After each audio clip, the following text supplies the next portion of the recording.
I know most of you now, but there's some new faces. So I'm Joseph, nice to meet you. Why don't we go this way? Maybe your name and your height. Oh my gosh. All right, give her. No need. I'm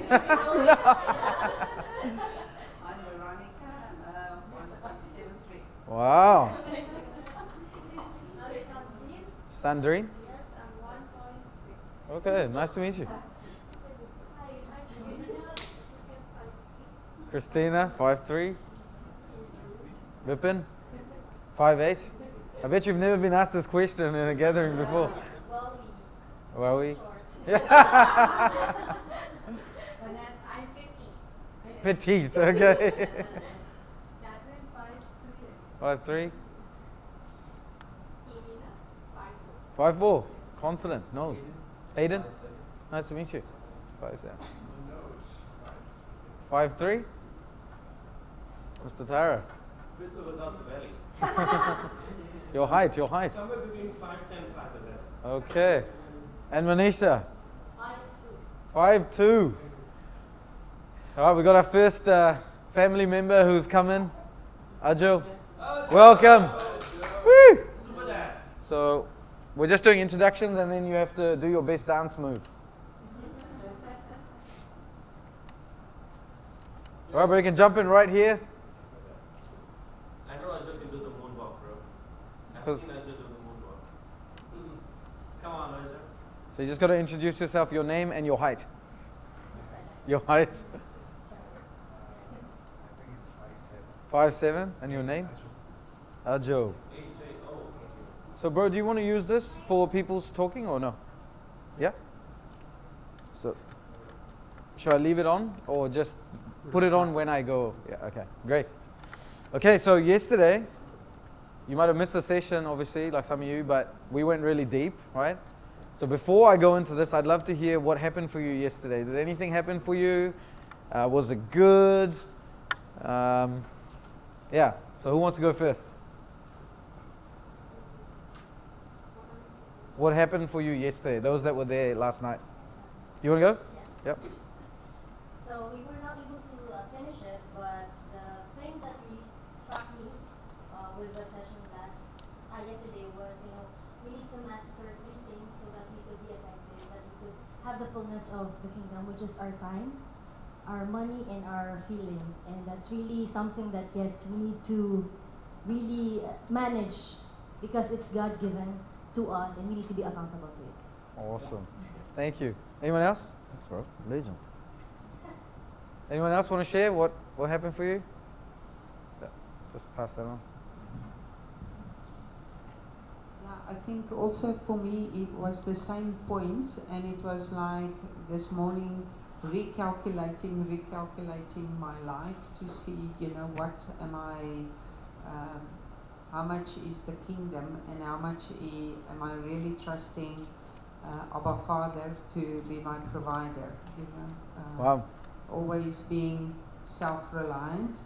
Yeah. Okay. Thanks for sharing. Anyone else? We'll take 2 more.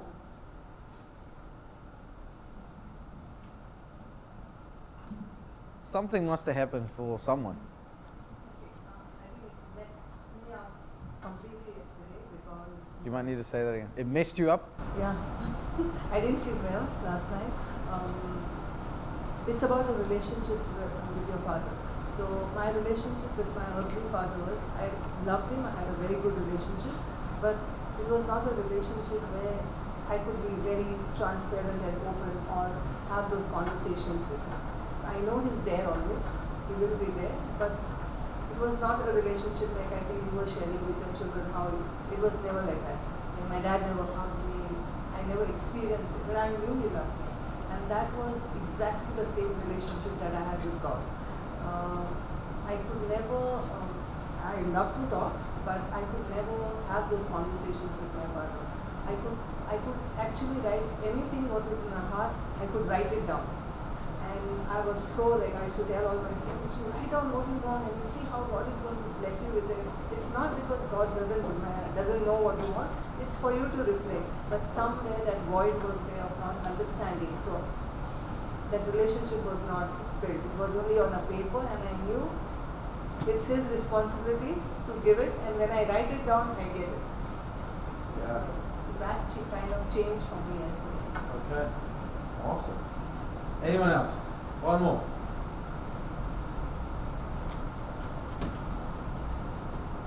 No pressure. I think I never really sat and thought about, okay, how am I stewarding this, that, and so you asked that question, right? So yeah, I asked myself a question about how am I stewarding my relationship with my siblings. So I was very surprised with my answer. Wow. Yeah, so that was really good. Okay. Thanks for sharing. All right. Anyone else want to share? Anything? No? Shy people? Okay, we got this. We're going to go back and forth today, okay? Well, you want to say something? Oh. Wow, okay. Great. Okay, so before we go deeper, I'm just going to recap a little bit. Let's see what you guys really understood. But I want to say something. So, you know, Tara talked about the kingdom, and there is something that if we don't understand, we can go down the same churchy way of functioning, right? Your operating system, which is your mindset, is so important. Whatever your operating system currently has or currently functions with is going to determine the outcome in your life. So for example, in religion, you learn to have knowledge to behave. But in the kingdom, you train to become. So in religion, you learn about love and you try and do loving things. But in the kingdom, you train in love and you become love. So in religion, I can meet Ajo and he's very loving on Sunday at church service. But on Monday afternoon, after he's worked all day and I meet him, I might find a different version of Ajo. Because he doesn't have the willpower to do what he has learnt. Are you with me? In the kingdom, Ajo trains to become love. I can wake him up at 3 in the morning, 3 in the afternoon in Dubai and India and New Zealand. He's the same guy. He is pure love. So I bring that up because if you are not engaging training, you're going to stay stuck in the, I learn some things, I have knowledge, maybe my head gets puffed up, but your life doesn't necessarily have to change. In the kingdom, Jesus is very interested in training. Are you with me? He gives the parable of the guy that builds on the sand and the guy that builds on the rock. You guys know that story?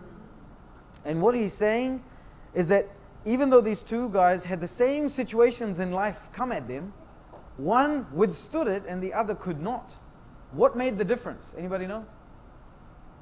Why was one able to withstand the rain and the wind and the floods, but the other could not?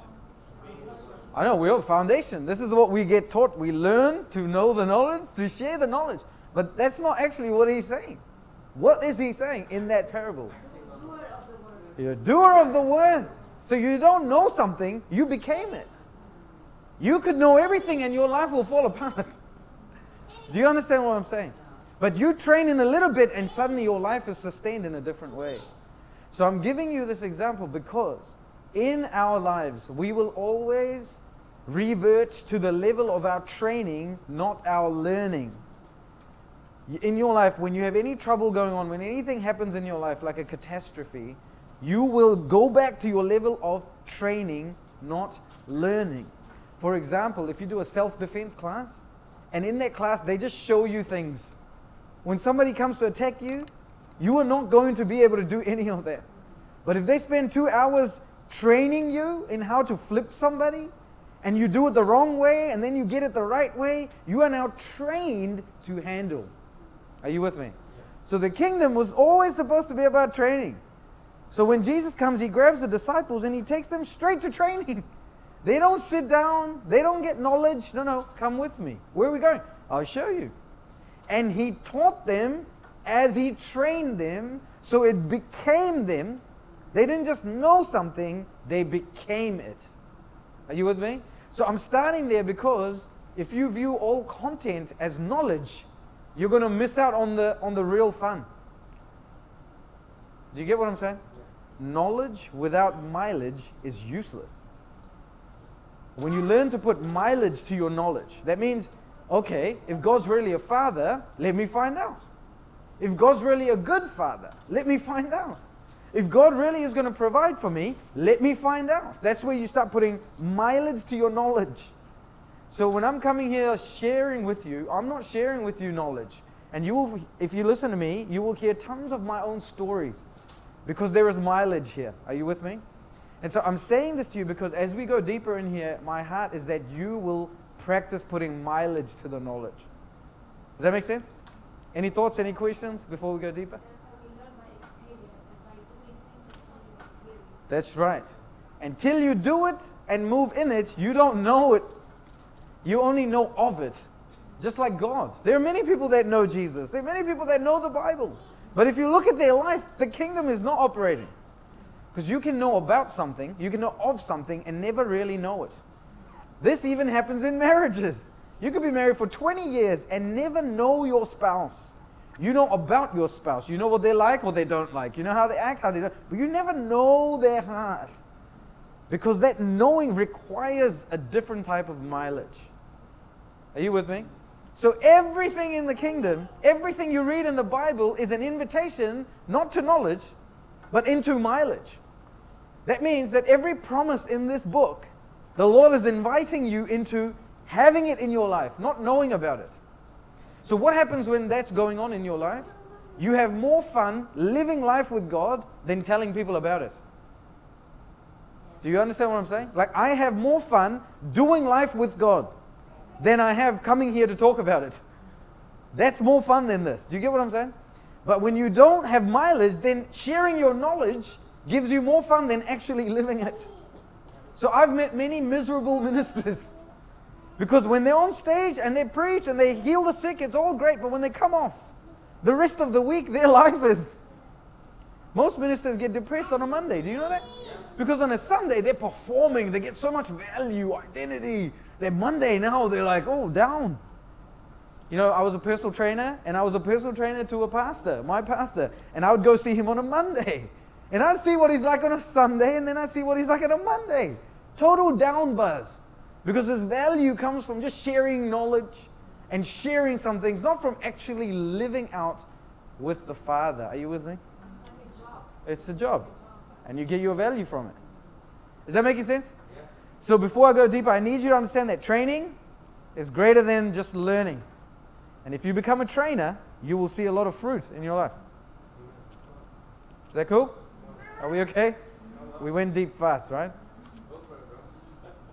Okay, so quickly going to go through yesterday. So yesterday we talked about basic economics, and we talked about what it's like on the earth, right? Basic economics in the world talks about the study of people allocating scarce resources, that means limited resources, and what they do with that in the planet, okay? Basic economics. Then we compared it to kingdom economics. Kingdom economics is how do people align with God, who is the source of everything, and access abundant resources. There is no limit in the kingdom. There is no limitation in the kingdom. Like if you have, just as an example, let's say you have 100 kgs of gold in your nation. As soon as you start accessing heaven, that 100 now could become 1,000. There is no limit. Are you with me? Yeah. So accessing abundant resources for production, distribution, consumption, these all sound like really big words. But to simplify this, basically in the kingdom, you align with God's purpose, His plan, your resources are unlimited. And everything you're doing has a purpose. It's not now there to serve you. Right? The earthly construct, everything is there to serve me. My self-centeredness, my greed. So individually, I want a big bank account. I want some financial freedom. I want to retire. As a country, I want my country to be rich. That becomes the marker. But in the kingdom, that's not the marker. In the kingdom, the marker is, what's Papa wanting to do in my nation? What's Papa wanting to do in my bank account? What is His plan for this planet? Are you with me? So we talked about this yesterday. Now as I go through, let's see if you guys can remember anything. Anyone remember Genesis 1:28? What did we talk about? Dominion. Correct. Anything else you remember? Management. Yes? Multiply. So we went into God's original plan, which was for dominion. Then we looked at what is dominion? Right? And we looked at dominion as governance and stewardship. You guys remember that? So those of you that weren't there yesterday, you can watch the recording. Tara's recorded it. It'll give you context. I'm just recapping so that we can take off from there, right? Then we talked about rulership versus ownership. Anyone remember anything? What do you remember? Nobody owns anything. When you pass away, your stuff stays here. No person was ever created to own anything. And so the greatest lie that the enemy's perpetuated is to make you chase ownership. But on this planet, you are a ruler, a governor, a manager, not an owner. There is only one Lord who owns it all. Are you with me? So people that are trying to own stuff end up wasting a lot of time, energy, pursuing something they were never created for. Okay? And then we went into this being busy, distracted, chasing things, and many people not realizing that their things now own them. I've met a lot of people that when they have nothing, they're like, Lord, what do you want to do? And then they start getting a business or they get a promotion. Now they're too busy for the Lord. Suddenly, the very thing that they wanted God to give them is now owning them and they don't even know it. When you're maturing as a child of God, God trains you in rulership. You can't rule over something that owns you. One of the ways you know if something owns you is what are you going to do when you don't have it in your life? Okay, so I'm going to give you an example. Like a lot of people are addicted today to Wi-Fi, caffeine, and internet. If you want to create anarchy in a country, cut the Wi-Fi and cut the caffeine and watch what happens in 7 days. That place is going to go nuts. Right? So you don't realize that things own you. Sugar can own you. Your screen can own you. Your phone can own you. Do you understand? Big brands and money and wanting to be successful can own you. It drives all your actions. So when you're maturing as a child of God, you don't want to be owned by things. You're only owned by the one. Are you with me? You're owned by the Lord. And you own things. I mean, you manage things. You rule over things. You govern things. Okay, so why don't we just make this a bit bigger and let them jump in? Welcome, welcome. Do you guys want to just push back a little bit and pull the chairs in? Awesome. So we're just recapping on yesterday. So as you're maturing, sometimes what happens is people realize that they used to own something, but slowly that thing is starting to own them. And they learn how to mature into that.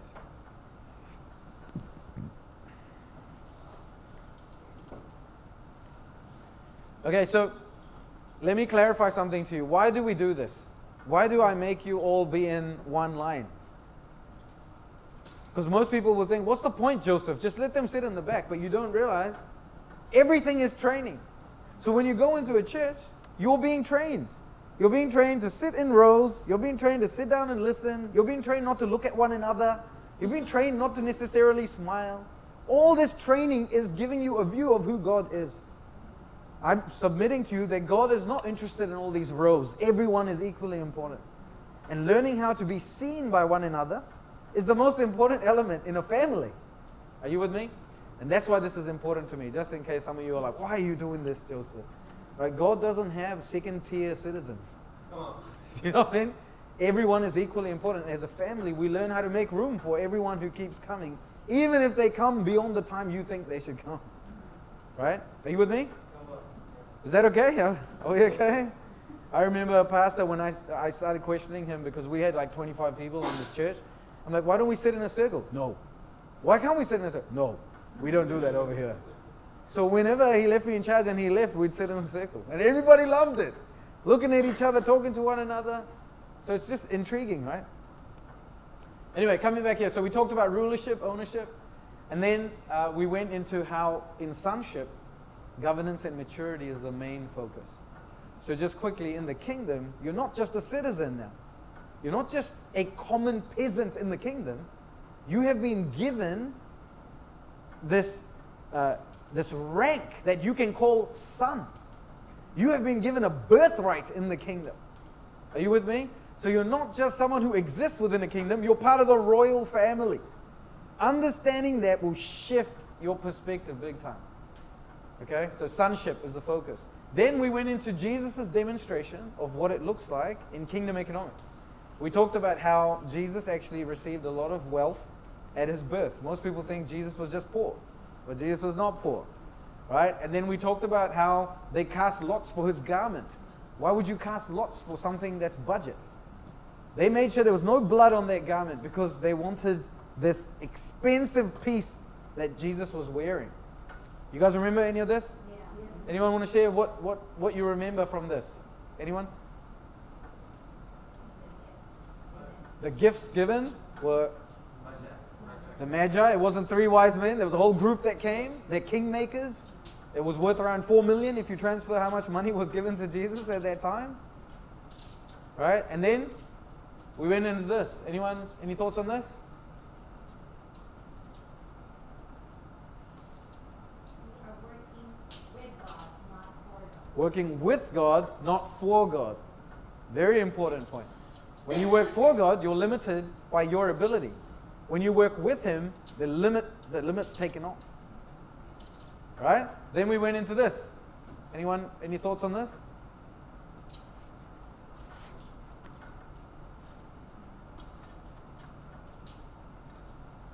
Just God's provision from His birth was there.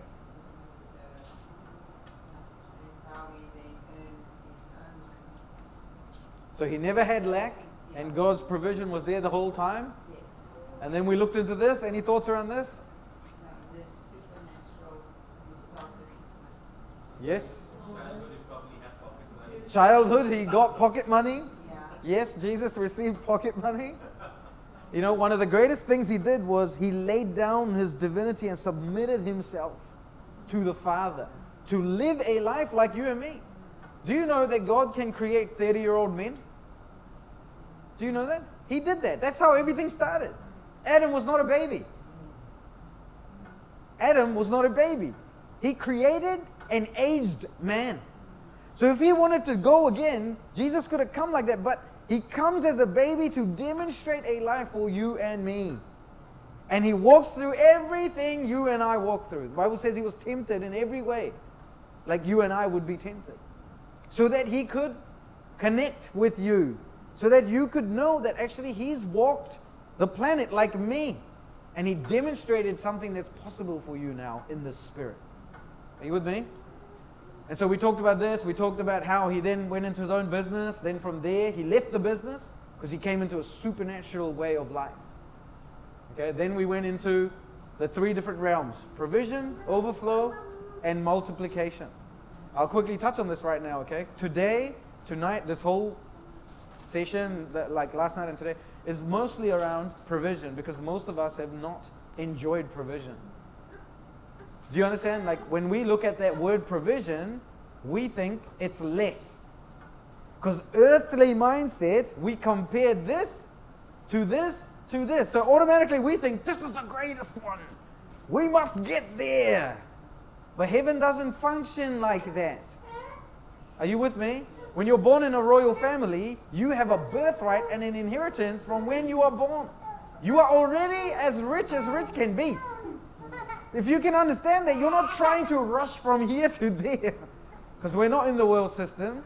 You're just enjoying maturing. Can you say that with me? Maturing.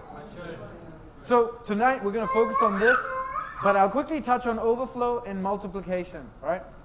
Provision is where you have everything you'll ever need. And you're not striving, trying to make it happen. It's coming from heaven. It's coming from rest. Okay, then you got overflow where you start having more than what you need. Because you start learning stewardship and governance. For example, once all your bills are paid and you have an extra 3,000, 2,000, 1,000 dirhams, what do you do with that money? I'd like to submit to you that what you do with that money is reflecting where your heart is. Now, as you grow into governance and stewardship, you'll start putting money away into some savings. You'll start investing some of your money. Right? Jewish culture does this really, really well. From when you're a child, in Jewish culture, they train you how to let your money do the work. Most of us were trained, we must work to get some money. But Jewish culture is like, no, let your money do the work. So you learn how to govern your finances. You learn how to steward that. So in overflow, you have more than you need. And now what you have extra is doing something. Are you with me? But when you come into this realm, all your stuff is producing stuff. So now it's no longer just an investment that's making you a little bit of money. Your money is making you big money. So I'll give you an example. The parable of the talents. We looked at it yesterday. What happened in the parable of the talents?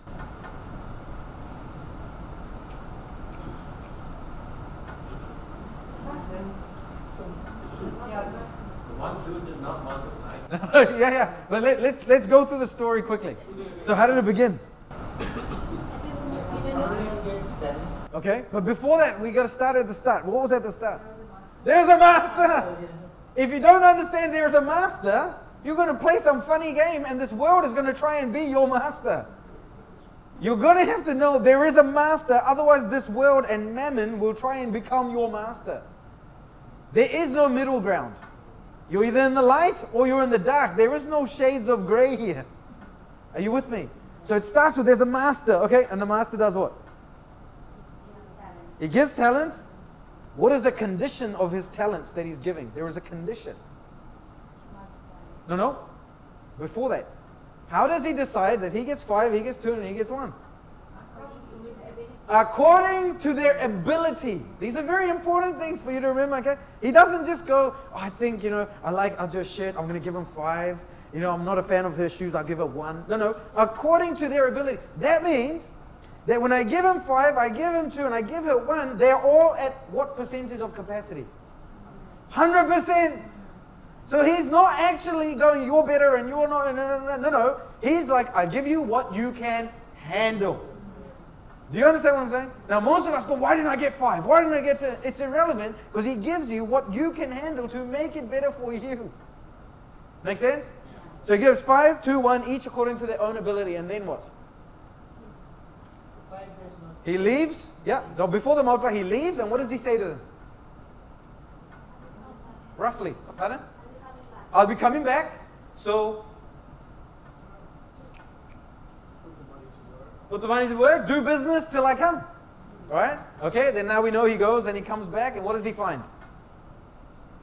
5 talent guy. But what does he say to the master? But what does he say though? No, not what does the master say. What does the 5 talent guy say? No, he doesn't. He goes. So he says, I took your 5 and I made them into 5 more, right? And then the master says, well done. Okay, congratulations. And what does he give him? At the end of the story, what does he give him? He gives him the talent of the More talents. Now there's 2 parables, and some of you are getting them mixed up because there's one, and if you've done the sparrows and lilies training, you might be getting mixed up. But one is on talents, and one is the parable of the minas. And we're going to go into that soon. But in the talents parable, 5 according to his own ability. When the master comes back, he says, Master, I took your 5 and I made 5 more. This man says, I took your 2 and I made 2 more. And this person says, I buried your talent. So the master's now mad. Then what does that person say? You reap where you do not sow. You're a harsh taskmaster. I perceived you to be like this, so it scared me, and I buried it. Right? So at the end of this, what happens? They both get a reward. What's their reward? Yes? And then they get something. Yeah? But then what do they get? They get more of what they multiplied. Okay? So they get more talents. But now we come into the minas. Okay? And this is a separate story. So we come into minas, and here's 3 of them. Each one of them got what? Anybody know?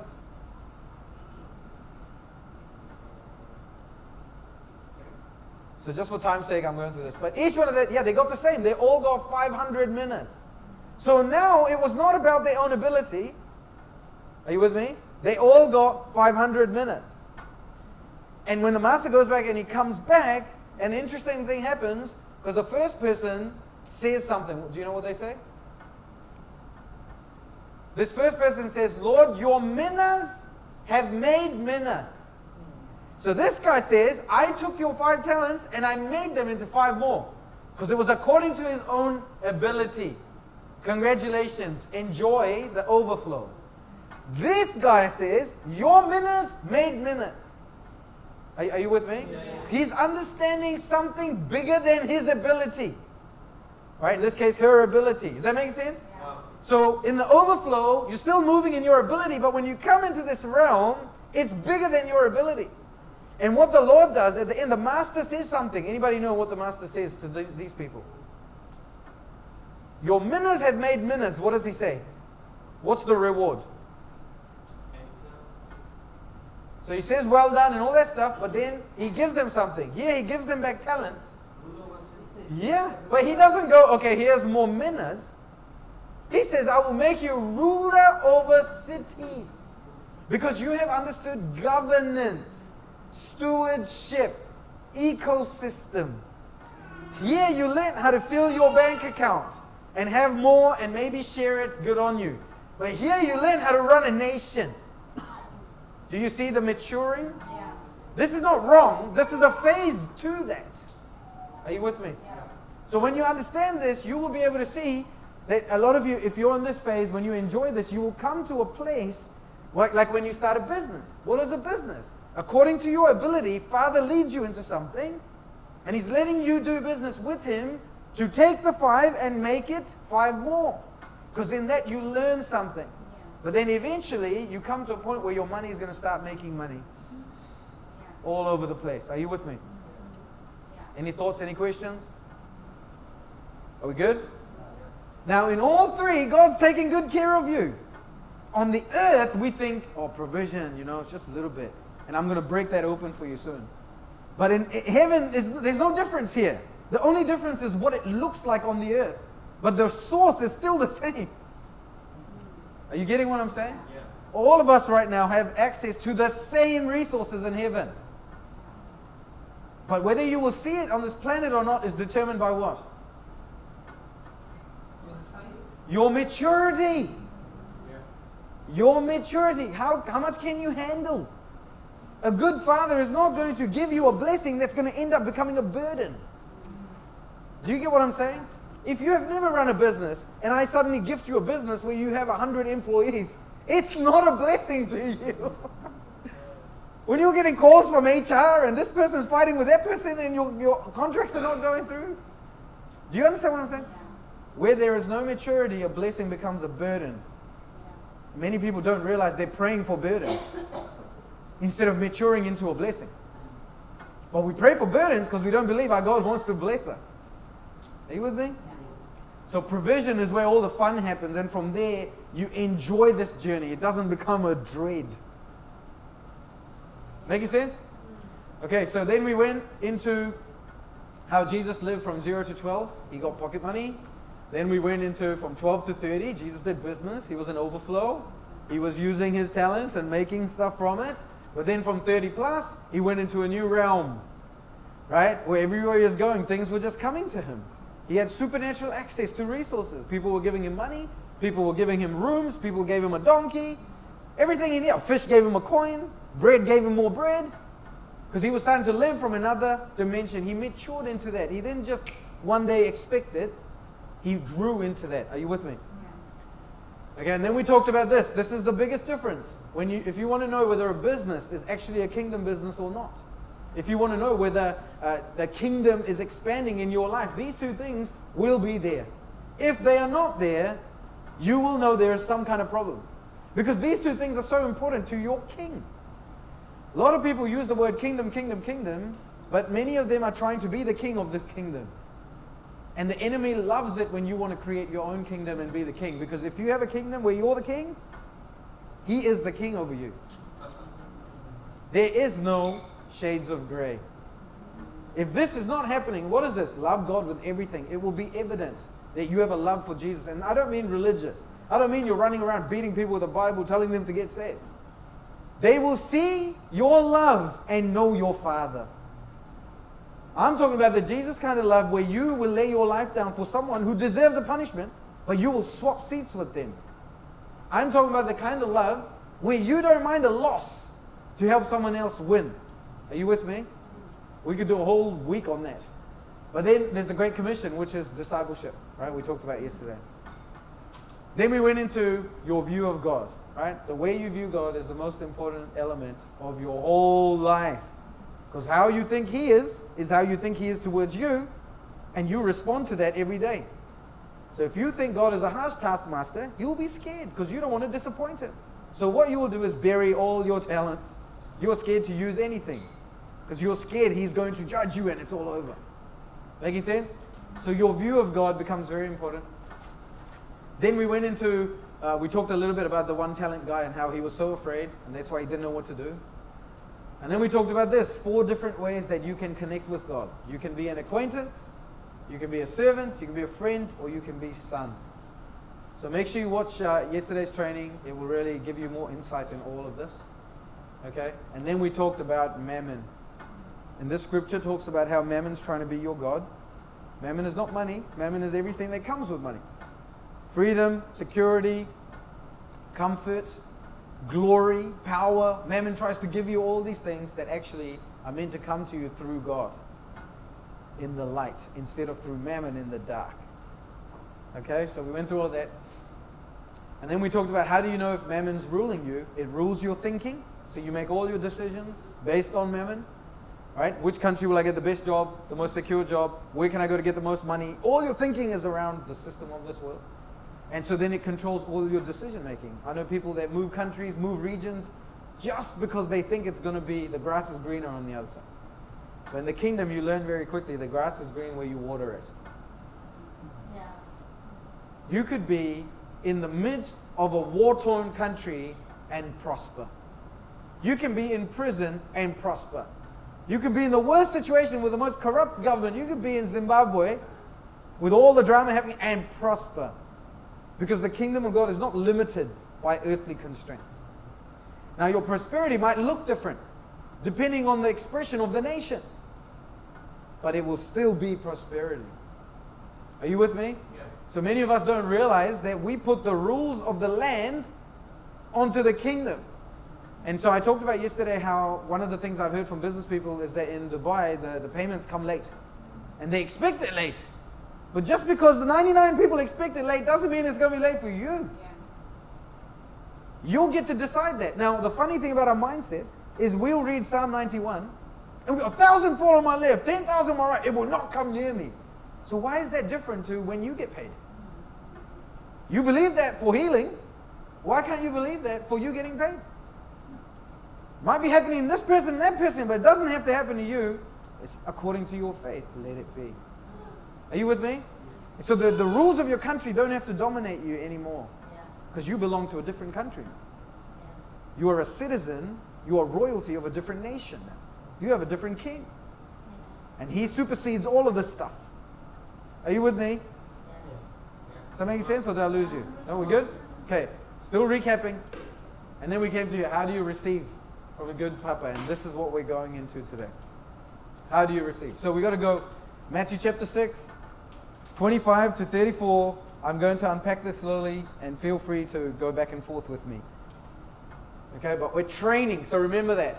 All right, number one, when you read Matthew 6, 25, can I get someone to read that? Nice and loud. Anybody?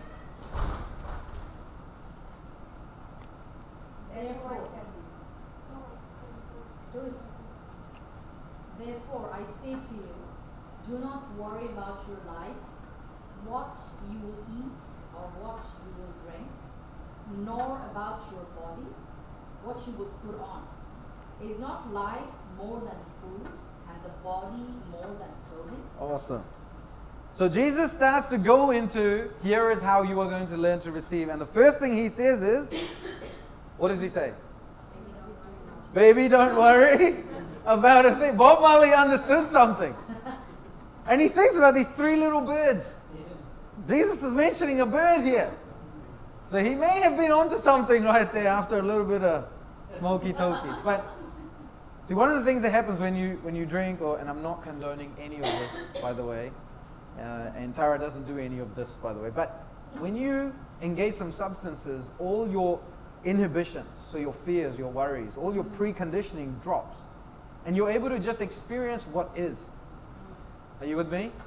So it's interesting that Bob Marley sang that song. But here is Jesus saying, the first thing, it's not ask God for money. The first thing is not consecrate yourself. The first thing is not what you're going to try and make happen. The first thing is let go. Let go of what? Worry. The pattern of this world is to drive your actions through fear and worry. More people do things out of fear than any other reason.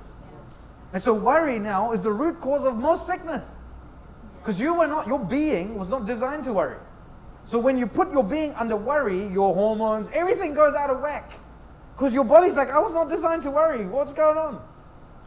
Are you with me? Yes. So step number 1, eliminate worry. This has to happen on purpose. This is not like, oh, okay, well, I said I'm not going to worry and now I don't worry. You're going to have to catch your patterns of worry. Some of you have worried for so long, you think it's normal. Do you understand what I'm saying? When someone lives in a harsh condition and they become a survivor, they have a survival mindset, like an orphan mindset. They can't come into thriving with that same mindset. They have to let that go. And so if you are not on purpose letting go of worry, so you might say, well, what does that look like practically, Joseph? Here's what it looks like. In the morning when you wake up and at night, just before you sleep, these are two of the best times to engage God. Why? You are the most lucid. That means that you are less in control. As soon as you wake up and just before you go to bed, as you're going into sleep, you will not be in the way. Your soul is so relaxed, it will not be in the way. At that time when you say, Father, I give you all my worry. Right now, I give you all my worry. One of the most common prayers I pray is, Lord, I'm giving you all my worry to provide for my family, to look after Kirsten, to look after Adele, and I name them all. I'm giving you all my worry on how this is going to happen, how that's going to happen. And it sounds almost silly. But as I go through that process, the worry is no longer in me. Are you with me? Yeah. It's a little bit like when you go to the toilet. When you go to the toilet, you eliminate something. It is no longer in you. But you go tomorrow again, don't you? And you go the day after again, don't you? You don't go, well, I went to the toilet on Monday, so I don't need to go again. And this becomes a normal journey for you. So just eliminate worry. What you'll find is every 2 or 3 days you gather up some worry from somewhere. Yeah. But after a while it will become a habit to just let it go really quickly. Yeah. As a coach, I sit with people and sometimes I hear the most traumatic stories. It's a lot of weight for me to carry.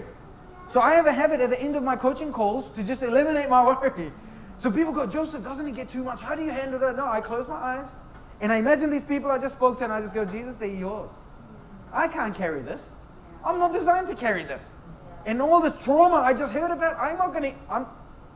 Because what will happen if I don't give that, that stays in the background and it starts to impact my life. Are you with me? So eliminating worry cannot happen accidentally. It must be done on purpose. Just like you make time to go to the toilet, you're going to have to make time to go into the soul toilet and let go of your worry. What happens when you don't go to the toilet? Anyone want to talk about it? What? Pardon? Your day is ruined, but what happens when you know you got to go to the toilet? You need a laxative. That's true. Yeah, you may need a laxative. Come on, don't get so religious with me. Like, let me ask you a question. Did Jesus fast when he was on the earth? Sure. Nobody likes to answer this question. I'm going to leave that answer with you, but he was a normal being. Did he go to the toilet? Come on. Yes, he did. So now that we're going past that, what happens when you know you need to either fast or go to the toilet? No, what happens and you don't go? Or you can't go because you're stuck in a meeting or you're in a car or something. What happens in your body? Yeah, but what happens when you can't in that place? You're bloated, You're constipated, Yeah. there's toxic waste in your system. Yeah? And then Mood swing. you might, have mood swing. All of this, Contortions. all this starts to happen and you can't focus on anything. And then a lot of times it may just come out at the wrong place at the wrong time. Many of you don't realize you fight with people because you don't eliminate your worry. Oh, come on. It's suddenly at the wrong time. You just fart everything else. And then you're like, oh, I wish I could take it back. No, you can't take it back. Do you understand? Relationship 101 is communication. When I say something to you, I can't take it back. Do you know that?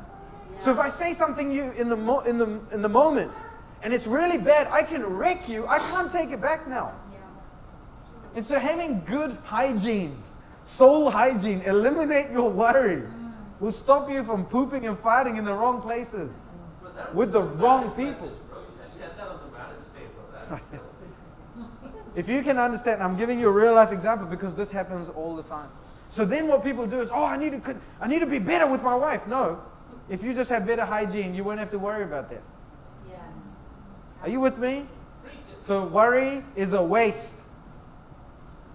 Eliminate the waste from your soul. You were not designed to carry it for prolonged periods of time. Come on. Are we good? So what's stage one? Eliminate your worry. Now why am I saying this? Some of you are going to pray for provision and keep your worry. So if you keep your worry, you're not praying from faith anymore. You can't pray from faith. That's why religion's so annoying, because they teach people just, oh, pray and do this and that. Never deal with what's actually happening in the person. You with me? Okay, so number one, eliminate worry. Number two, what does it say? Exit the orphanage. The prodigal son comes back, and he comes back to work for the father. He's ready to be an orphan with a headmaster. Do you know most churches today are orphanages? I'm not telling you to leave your church. I'm telling you to leave that mindset. I'm telling you to leave that thinking. How does an orphanage work? What happens in an orphanage? Tell me. Insecure. Insecure, but let's talk about the structure first. What happens in an orphanage? Barely enough. People that don't have anybody else. So it's a person who has no one else. Barely enough. Barely enough. There's rules. So you're depending on someone to give you provision, and that's based on what? Good behavior. Your good behavior? How many of you have been in boarding school or something like that? Or know people that have? A couple of you, okay? What else? What happens in an orphanage? Can't ask for more. And you share. You can't ask for more. Yeah. You'll You gi- have to share. You have to share, and you're given, A little bit. follow the rules, only a little bit. What else? You're not special. You're not special. It's very true. And in many orphanages, they'll remind you of that. What else? What happens in an orphanage? In orphan thinking? Someone will come take you someday, maybe. Maybe you're hoping someone is going to adopt you. You're hoping someone is going to come save you. Acceptance. You're hoping someone will accept you. But you don't know when, and you don't know if. No sense of belonging. No sense of belonging. You don't insecurity. There's nothing to inherit. You're insecure. What else? A couple more things. What happens in an orphanage? Your father. You don't know your father. There's no father. You have a headmaster. You perform for your headmaster. You're there. You're lost. You're there only till what, 18 years? You're there for a certain period, and you know after that they might kick you out. You're not loved. You're not loved. And so, number one, eliminate the worry. Number two, the orphan in you has to go. You don't know how to receive if you're going to keep orphan thinking, because orphans always perform for a reward. Christina was telling me she went to Mozambique.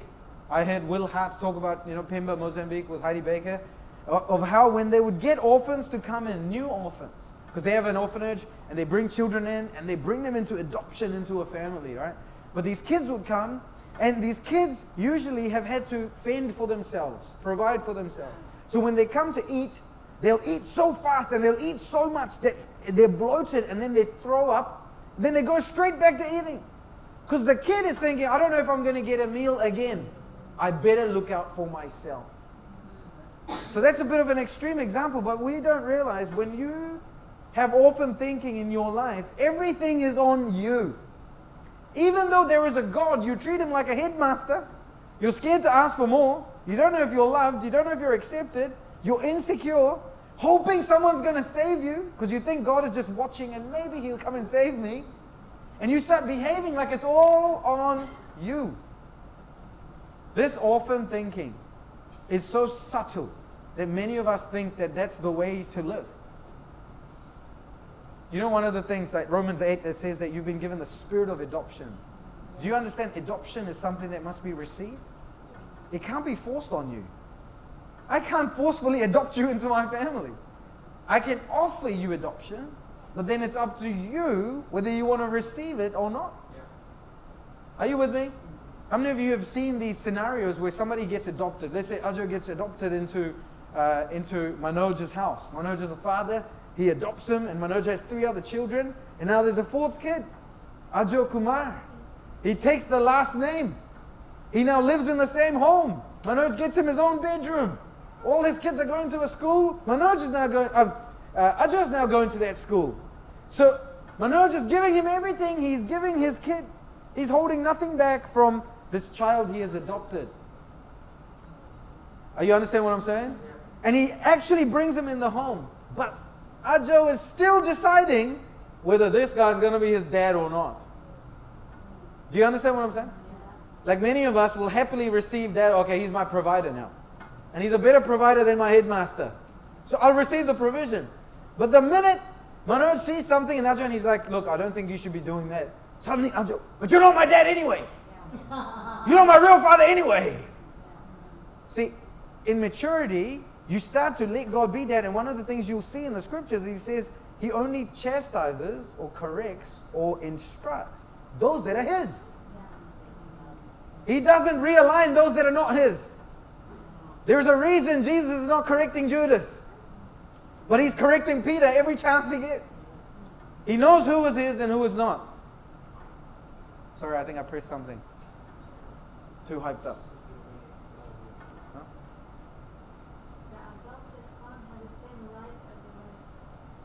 When there's a good father, there is no difference.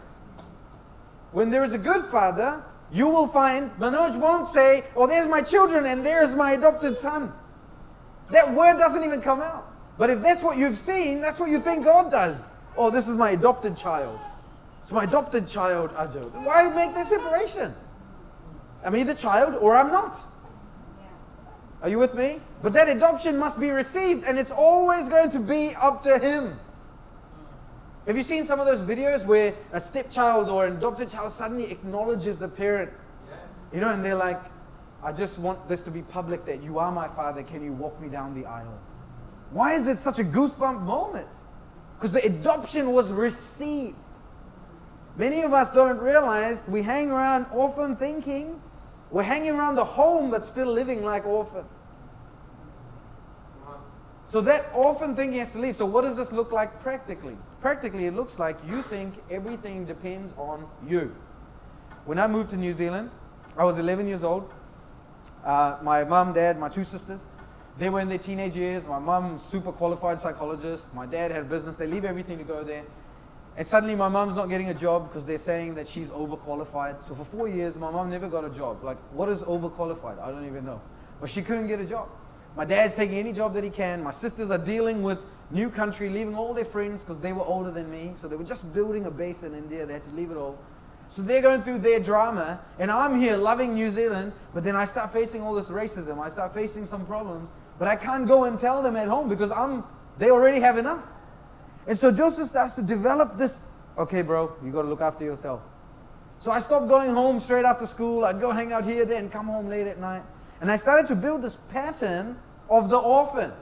Now, if you said to me, are you an orphan? I'm like, no, I got my mom and dad. But in my heart, I started to be like, I better look after myself. Because if I don't, no one else can right now. And I don't want to be a burden on someone.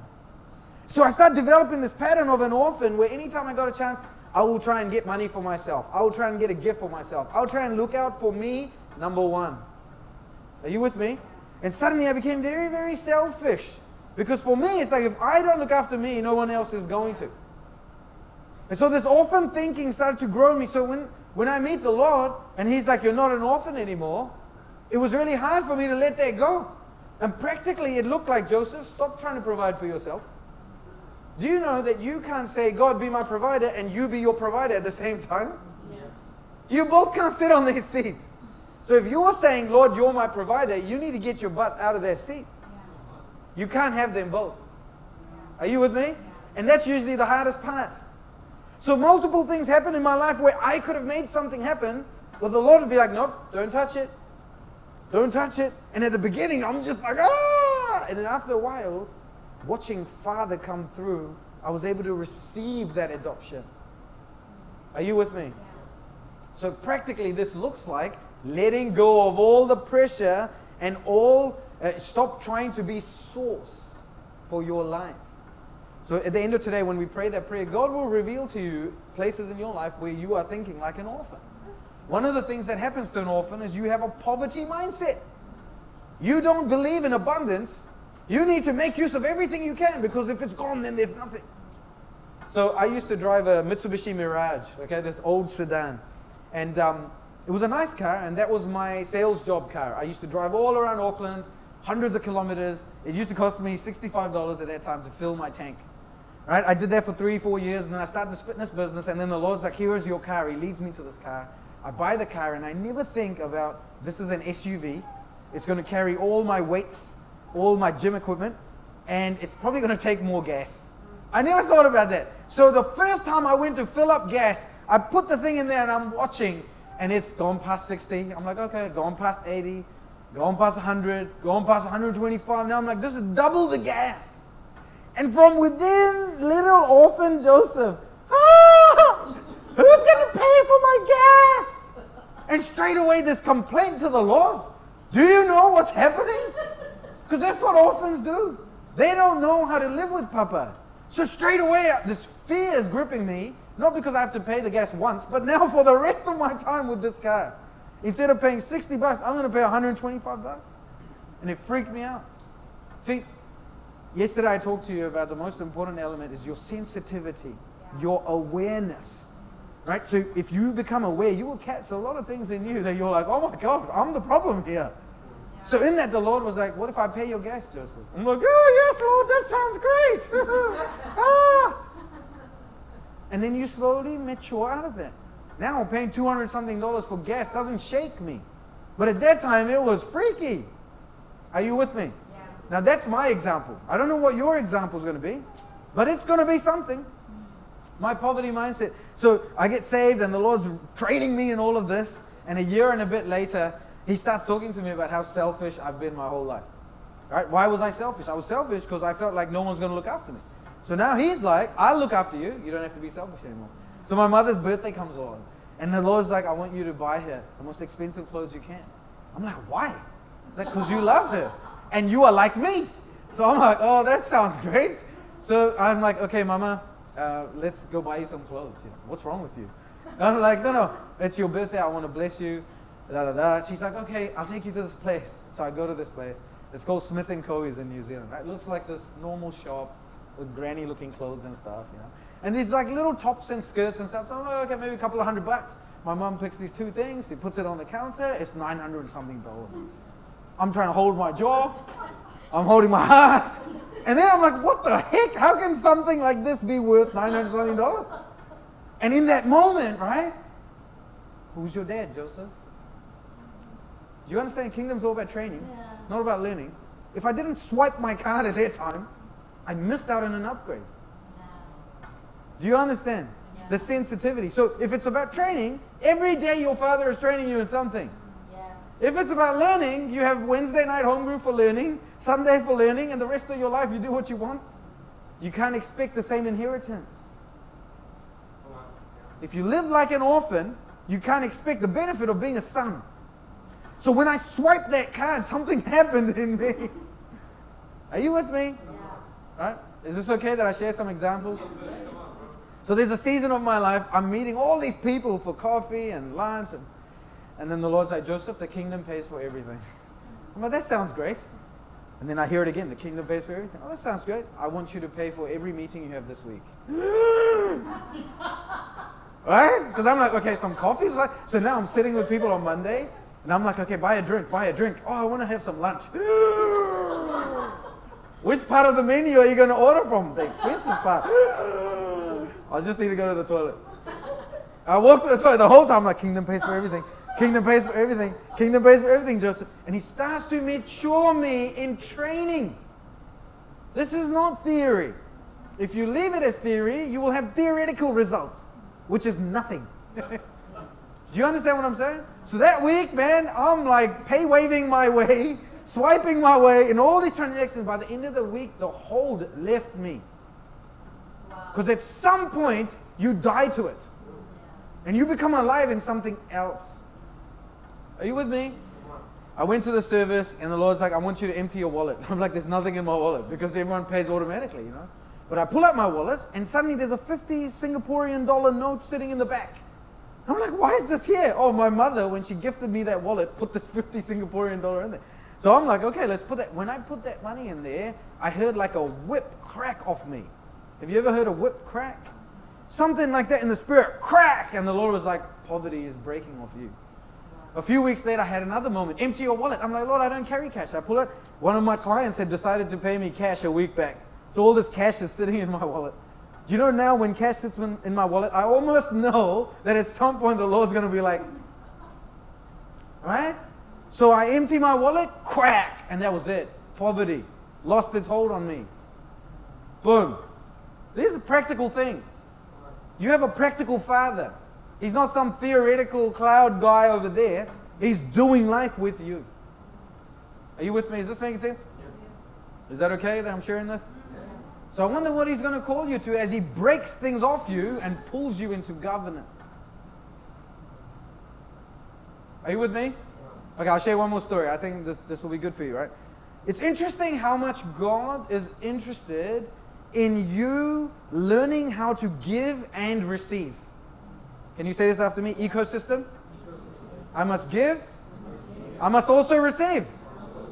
And I must be able to give as fast as I can receive. But I must be able to receive as fast as I can give. You know, the Lord gave me this vision where someone gave me this amazing watch. And in that vision, I knew it was like $50,000 to $60,000 watch. So as I was putting that on, I was getting nervous, right? Do you understand what I'm saying? How many of you have ever worn something that's worth a lot of money? Yeah. Suddenly your behavior changes, you know, because you're still taken by the value of something. And I'm walking down the street, and then there's a guy there, and I'm giving him the watch. And the Lord is like, if you can receive as fast as you can give, I will show you everything. But none of that will ever own you. You will own it, right? In the sense that you will rule over that thing. Yeah. Are you with me? So, how well can you receive? How well can you give? Some of you have a real problem receiving. So if I can't give or I can't receive, somewhere I think I am the source. Even if I can't receive, I am not receiving because somewhere I think I am the source. The day I am free to give and receive in the same speed, I know that I don't belong to any of that. I am beyond it. I'm part of an ecosystem. Are you with me? Is this okay? Yes. I'll give you another example. So I started to get these silver coins, and the Lord started to train me on silver and gold and these silver coins. And one day I'm with this guy, and he's struggling in his home, and he's struggling with addictions, he's struggling with substances, and the Lord whispers to me, give him the coin. This was not a normal coin. It was a coin that had a lion on it, Hebrew writing on it. I received this as a gift, and in the beginning of last year, the Lord gave me a whole prophetic word on this coin.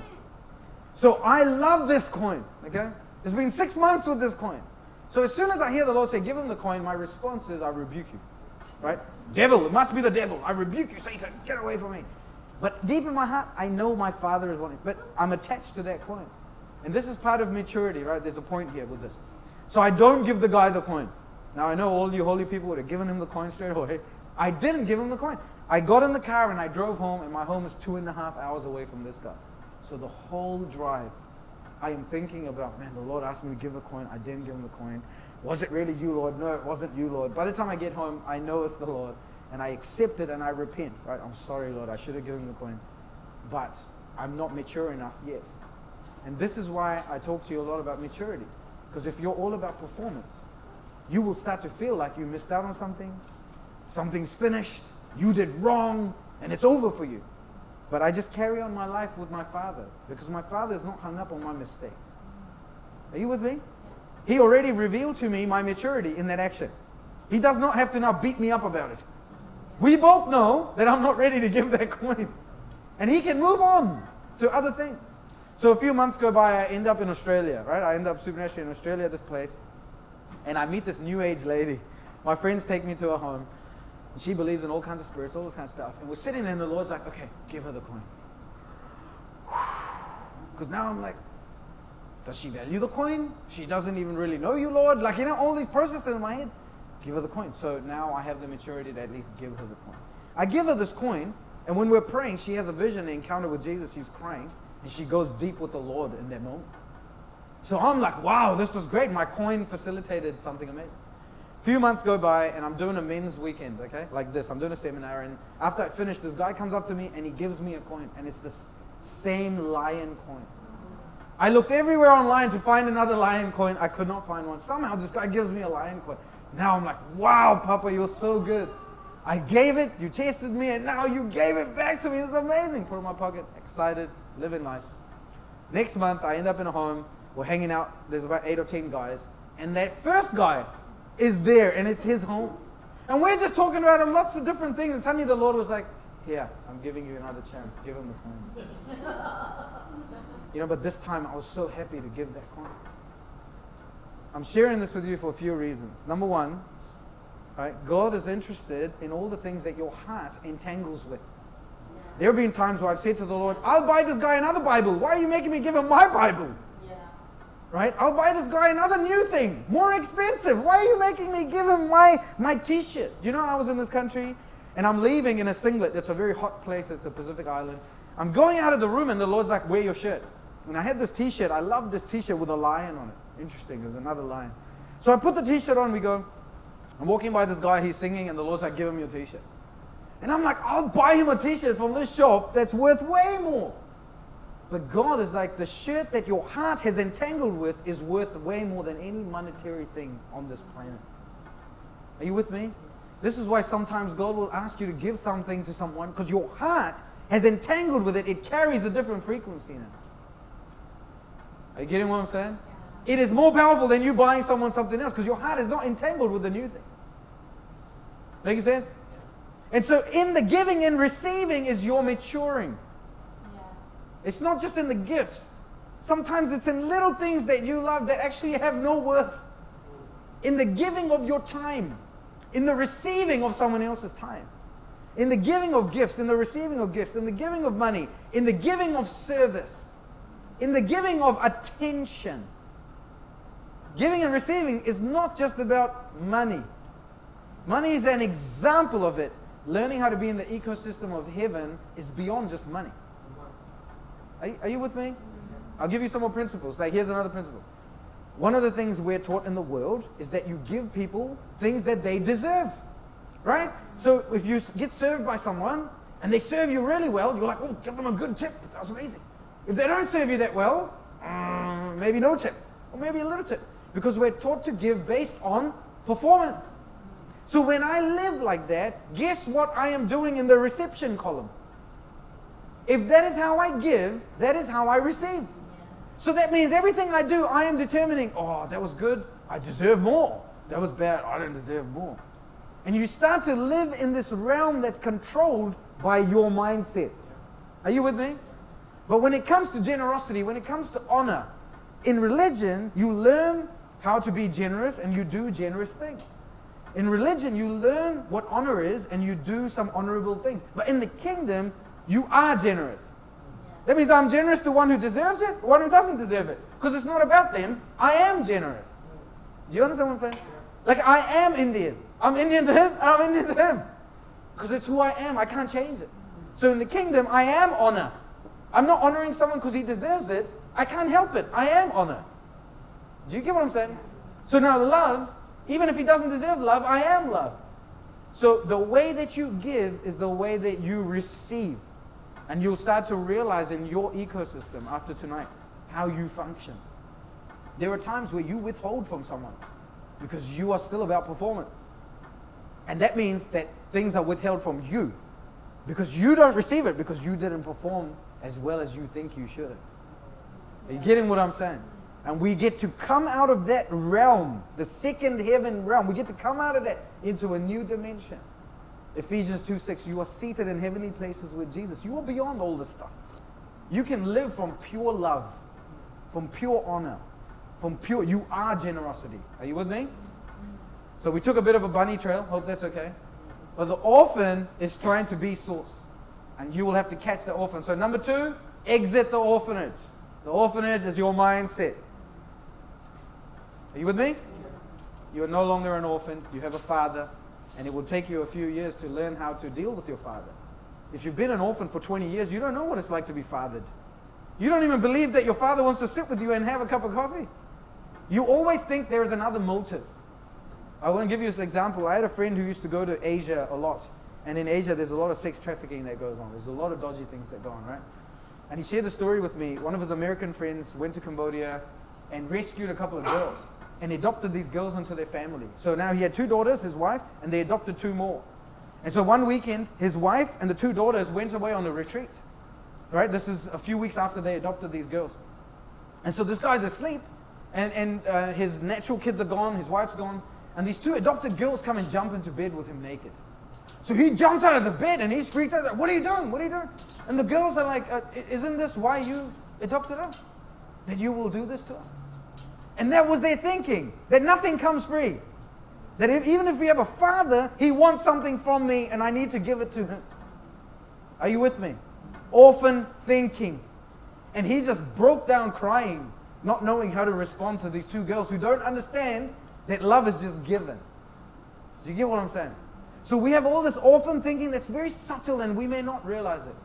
Because all of us, whether we like it or not, we look at Papa God like our earthly Papa. So if you've never had a papa, you find it hard that there is a papa. If you had a papa and he was very busy for you, but only came into your life when you had trouble or when you did something wrong, that's what you think God is like. If you had a papa that was so religious that he made you do all these rules, that's what you think papa is like. And so at some point when you're exiting the orphanage, you detach your view of papa from your earthly father. Are you with me? Is this okay? Are you okay? There's many more examples, but we'll keep moving, okay? The next phase. You've got to engage your purpose. So can I get someone to read Matthew 6, 26? And, no, actually, 25. I'll just read it, okay? So we started with, therefore, I say to you, do not worry. So that was number 1, right? Eliminate worry. About your life, what you will eat, what you will drink, nor about your body or what you will put on. Is not your life more than food and your body more than clothing? So what he's saying there is there not more purpose to you than just your eating and your looking good? Which is what most of the world chases, right? Just living life. And so number 3 is your purpose becomes very, very important. What is your life about? What is your life about? If you know that when you finish on this planet, you're not taking anything with you, then what was your existence really about? Now, in the next 2 days, we're going into a purpose workshop, so you can come to that if you want to explore that. But this is something that you want to spend time asking the Lord. What is my purpose? Why am I here? Jesus, at a young age, already knew why he was there. He was growing and developing to fulfill that purpose. His life was more than just what was happening around him. Are you with me? So what is your life about? Becomes a very important question. All the money, all the things you have take on the purpose of your life. So when you don't know the purpose of your life, you're going to abuse everything. And abuse means abnormally used. So you're going to use cars for your benefit. You're going to use money for your benefit. You're going to use your job for your benefit. You're going to use favor for your benefit. And it will never satisfy. Right? So that's number 3. Engage purpose. Is not your life more than what you will eat, what you will drink, and your clothing? Okay, then we go to next. He says in verse 26, look at the birds of the air, for they neither sow nor reap, nor gather into barns. Right? They don't have a bank account. They don't have a savings account. Okay? They don't run a business. Yet your heavenly Father feeds them.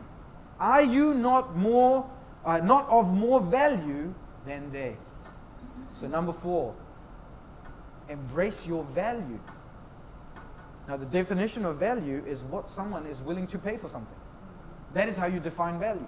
So for example, if this is one Bible out of 1 million Bibles in this nation, this Bible might cost 50 dirhams.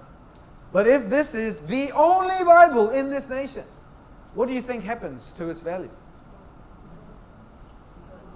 Increase, goes up. So what is determining the value of something? Is it? But what happens because of scarcity? There's a demand. So the demand is determining the value of something and what someone is willing to pay. What has somebody paid for you? What has someone paid for you? Life? Precious, sinless blood. So you're going to get to decide as you journey what is going to define your value. Is it your job, how much money you're making, your reputation? Or is it the fact that Jesus shed precious blood for you? Something that is priceless. It cannot be paid for you ever again. But you get to decide. Are you going to be defined by your work experience? Your qualifications? What your boss says about you? Are you going to be defined by what your husband or your wife says about you? What your parents said about you when you were a kid? Who's determining your value? So embracing your value means I now know what you paid for me and what you say my value is, but I will now receive that value. I know already that my value is at such a place that no one can ever pay me that. You know, as a coach, and I work with coaches, people say, you should charge what you're worth. Have you ever heard that? Charge what you're worth, son. Come on, Joseph. Like, who's going to pay me what I'm worth? No one can give me that blood. You can't pay me what I'm worth. I can't pay you what you're worth. You're worth way more than any money could ever pay. So embracing that will come into all the decisions that you are making. Because you will stop doing things to appear worthy or to increase your worth. Are you with me? Come on. So that's number 4. Embrace your true value. Okay? Then we go into number 5. Evaluate your habits. So in verse 27, he says this. He says, which of you by worrying can add 1 cubit to his stature? Jesus is so purposeful in this little passage. So he's saying, by worrying, you get nothing. So what's he saying? Your habits are hurting you. So this is number 5. Evaluate your habits. What do you do when money comes into your life? What do you do when money leaves your life? What do you do on payday? Where do you spend your money? Do you have any control? Right? One of the ways you know this is by looking at your bank statement over the last 3 months. You will know where your focus is. Are you with me? Do you even let God speak into that? Have you ever allowed Him to say, okay, we're not eating out for 2 months, 3 months? There was a period in my marriage where me and Kirsten, the Lord was like, okay, we're not eating out. We go, well, what does that have to do with anything? We didn't realize till it finished what it had to do with everything. Are you with me? Evaluating your habits. You will never outperform or outact your habits because your habits will keep pulling you back. Are you getting what I'm saying? So what are your habits producing? It's a good question for you to ask yourself, what are my habits producing? So learning how to receive from God has more to do with how you live than just a one-time prayer. Because the prayer initiates something, but after that, how you live is deciding what happens. Are you with me? Yeah. So God is interested in your transaction. If He is the source and He's the provider, He's interested in where it's going. If He's training you to be a good steward, He's interested in how you're stewarding currently. You guys okay? Yeah. Are we okay in terms of concentration and stuff? Or we're good? Yeah. Okay. Next one. Embody His glory. So in verse 28 he says, so why do you worry about clothing? And he chooses to give a very interesting example. He says, consider the lilies of the field, how they grow. They neither toil nor spin.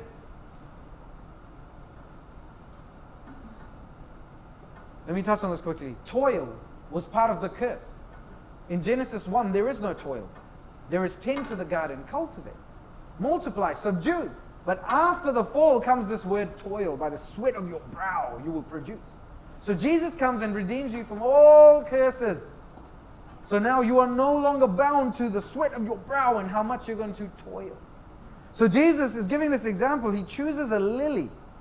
And then he says, and yet I say to you, verse 29, that even Solomon in all his glory was not arrayed like one of these. Do you know that when Solomon was king, and you'll read about this in 1 Kings 4, when he was a king, there was so much prosperity in the land that they put silver on the side of the road like it was worth nothing. Now 1 kg of silver today is worth around $1,500 New Zealand, right? Which makes it maybe 4,000 dirham. 1 kg. They just threw it on the side like it was nothing because there was so much prosperity in that place. And Jesus decides to compare a lily to the most prosperous country, kingdom ever, to give you a glimpse into something. Are you with me? Do you know what happened when Queen of Sheba came and met Solomon? She just saw how they were living and automatically she was like, their God is the real God. No preaching had to be done because the way life was going in Solomon's kingdom, it could not be natural. It could not be human. And so the Lord is saying, when you live according to who you are supposed to be, there will be such a glory on your life that people won't look at you and go, oh, it must be their hard work. It must be their brain. They will have to give glory to your Creator. Are you with me? Embody His glory, being who you were created to be. That lily wakes up every morning and doesn't try to be a lily. It just is. Do you understand when flowers are produced, they don't stress to be produced. They just produce. When fruit is produced on a tree, the tree doesn't go, oh, let me try and get a fruit today. The fruit's just a byproduct because that tree is rooted and grounded into something. When you are rooted and grounded in Him, rest, prosperity, peace, it's just a fruit in your life. It's effortless. Are you with me? But when you try and put effort, usually you come in the way. So embody His glory. Will you let, as you walk with Him, let His glory come upon you in every element of your life?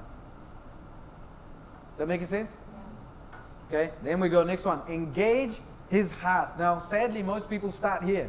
Matthew 6:33. Seek first the kingdom and all these things. And they ignore everything else that He said before this. So He tells you how to seek first the kingdom. Everything we've talked about in the last 2 days is how you seek first the kingdom. Seek first the kingdom is not I wake up in the morning at 5:30 and before anything I read the Bible. Do you know that? Maybe I'm stepping on some toes here. But the time you read your Bible doesn't make you holy. The time you read your Bible doesn't open favor for you. Because you could be reading your Bible for all kinds of reasons. Seek first the kingdom is this heart motive. What is the priority in your heart? What is the priority in your heart? And this is why money is such an interesting subject. The Bible says that He uses natural riches to train you for the real riches, the spiritual riches. So that means He's using your bank account. He's using what you're doing with your money to train you for really what He wants to give you. Your real inheritance. Do you understand? Your real inheritance is not money.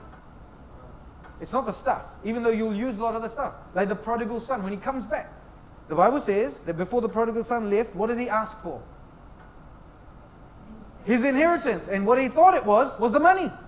So he takes all the money and he goes, and then he comes back, and the father gives him what when he comes back? The ring, the robe, the sandals. He gives him his real inheritance. So the way you're using your money, God is wanting to train you for your real inheritance, which is beyond money. But if you want to engage that training, you're not ready for the real riches. Do you understand what I'm saying? So engaging His heart. And this is what I mean by sensitivity. To be able to let God say to you, I want you to empty your bank account. I want you to give this person this much money. Usually He picks the person you think should not get any money. You know, some people say, God has never asked me to do anything like that. I'll submit to you, it's because you don't let Him. It's because you don't let Him. Are you with me? So when you start praying dangerous prayers like, Father, I give you full permission in my life, He'll start to say some things to you. So seek first the kingdom is I engage His heart and I know His priority. Now, if you are in religion, you think His priority is just charity. But Jesus made sure to put a story in there where this lady comes, she breaks the alabaster box. That perfume is worth so much money, like 1 year's wages. And then Judas, who doesn't care about anything except money, is like, why did you waste that money? We could have given it to the poor. Sounds like such a holy thing to say. Because when you're in religion, you make up the rules. When you're walking with your Father, you understand there's a bigger purpose. And Jesus is like, you have no idea. The poor will always be with you. But what she has done is next level, from another dimension. Are you with me? But religion just has the same rule for every person. But when you're walking in the kingdom, today it could be this, but tomorrow it could be something else. Because it's not about what, it's about where you're doing it from.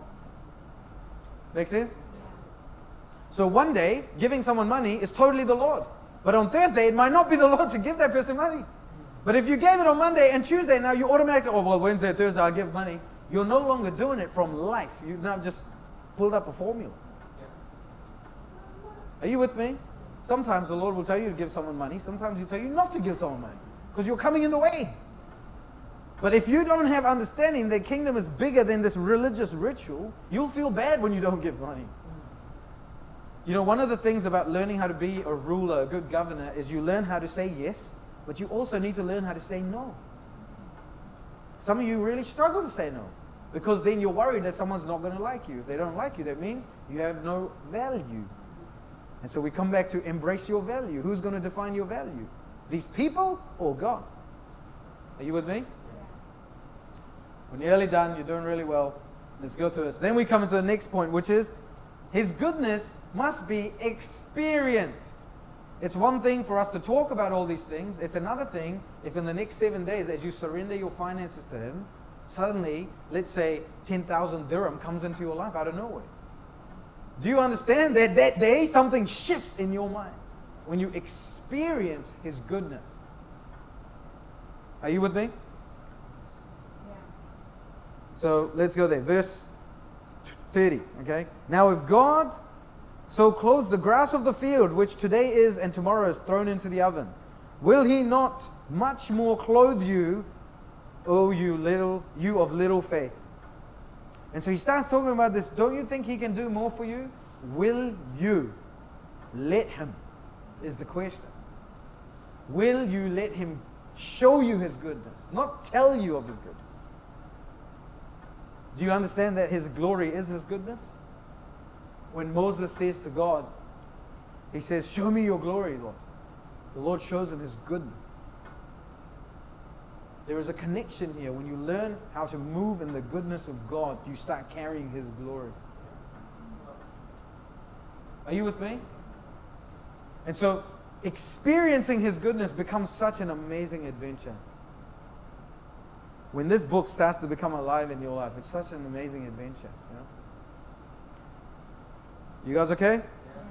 All right, then he says, therefore, do not worry, saying, what shall we eat? What shall we drink? What do we do about COVID? What about the recession? Inflation, cashless society. Where do I go?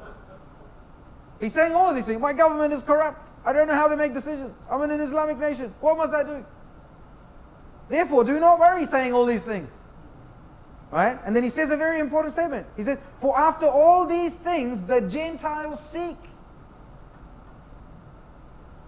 So he's making a point here, right? The whole world is seeking after something. So he's like, you don't need to seek all these things. For your heavenly Father already knows you have need of all these things. So what's he saying in that statement? He knows what you need. What else does He know?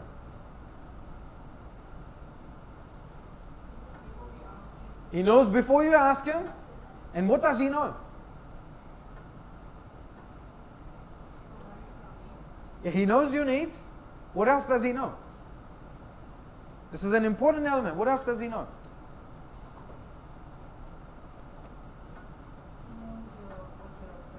He knows your fears, yes.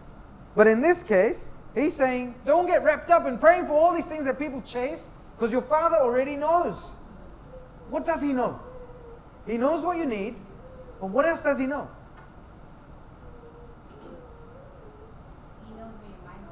He knows where your mind's going to go, but what else does He know? He knows your worries. What else does He know? He knows your prayer, but what else does He know? He knows your heart. What else does He know? He knows your maturity, your thinking pattern. He knows all these things. But what else does He know? Your needs, yeah, we covered that. He knows you're His child, yes. He knows how to provide, yeah. But there's something he knows that if you don't understand, Your value. he knows your value, you know your value. But what does God know? You're his children. He knows your purpose, his plans for you. And what does he know about everything that's going on? He knows the future. Some people don't realize when COVID happened, God did not fall off the throne. He didn't go, oh my gosh, I didn't see this coming. God didn't freak out. So when we go, oh, cashless society, one world order, da, da, da, none of this is surprising him. Psalm chapter 2 says he sits on the throne and he laughs. You got to understand what I'm saying. If you don't know that God already knows the future, you think he's caught off guard. Like, oh my gosh, I made this mistake and now I'm stuffed. Oh my gosh, this person did this and now it affected my country. Like as if now God's like, oh well, I can't do anything now. Are you with me? Yeah. So he's like, I already know all these things. Now here's an interesting statement that maybe if you can let your mind open, it will blow your mind, okay? And you can learn more about this in the training I do online, all right? There's a free training, you can grab that. But here's what he says. He says, for after all these things, the Gentiles seek. So when it comes to food, clothing, housing, lifestyle, what does the world seek? Do they want a second-hand, third-hand Toyota Corolla? A broken down home in some shanty town? Is that what the world's chasing? What's the world chasing after? The best. Premium. The good stuff. Do you know for how long we thought holiness was to take the crappy stuff? We are like, well, if God wants to feed us, maybe some extra rice is going to show up in our home. Do you understand what I'm saying? Everything comes back down to this one word called need. So we think need is, I just got to make it. Now let me give you an example, okay? And I do a better example in the training, so you can watch that training. But if I'm someone who's a poor, homeless kid in India, and Ajo comes to me and says, I'm going to meet all your needs, what do I think he means? What kind of food? Biryani? So if I'm a beggar, do I think he's meaning biryani? What do I think he's meaning? Vada pav, samosa, okay. Something cheap, maybe white rice.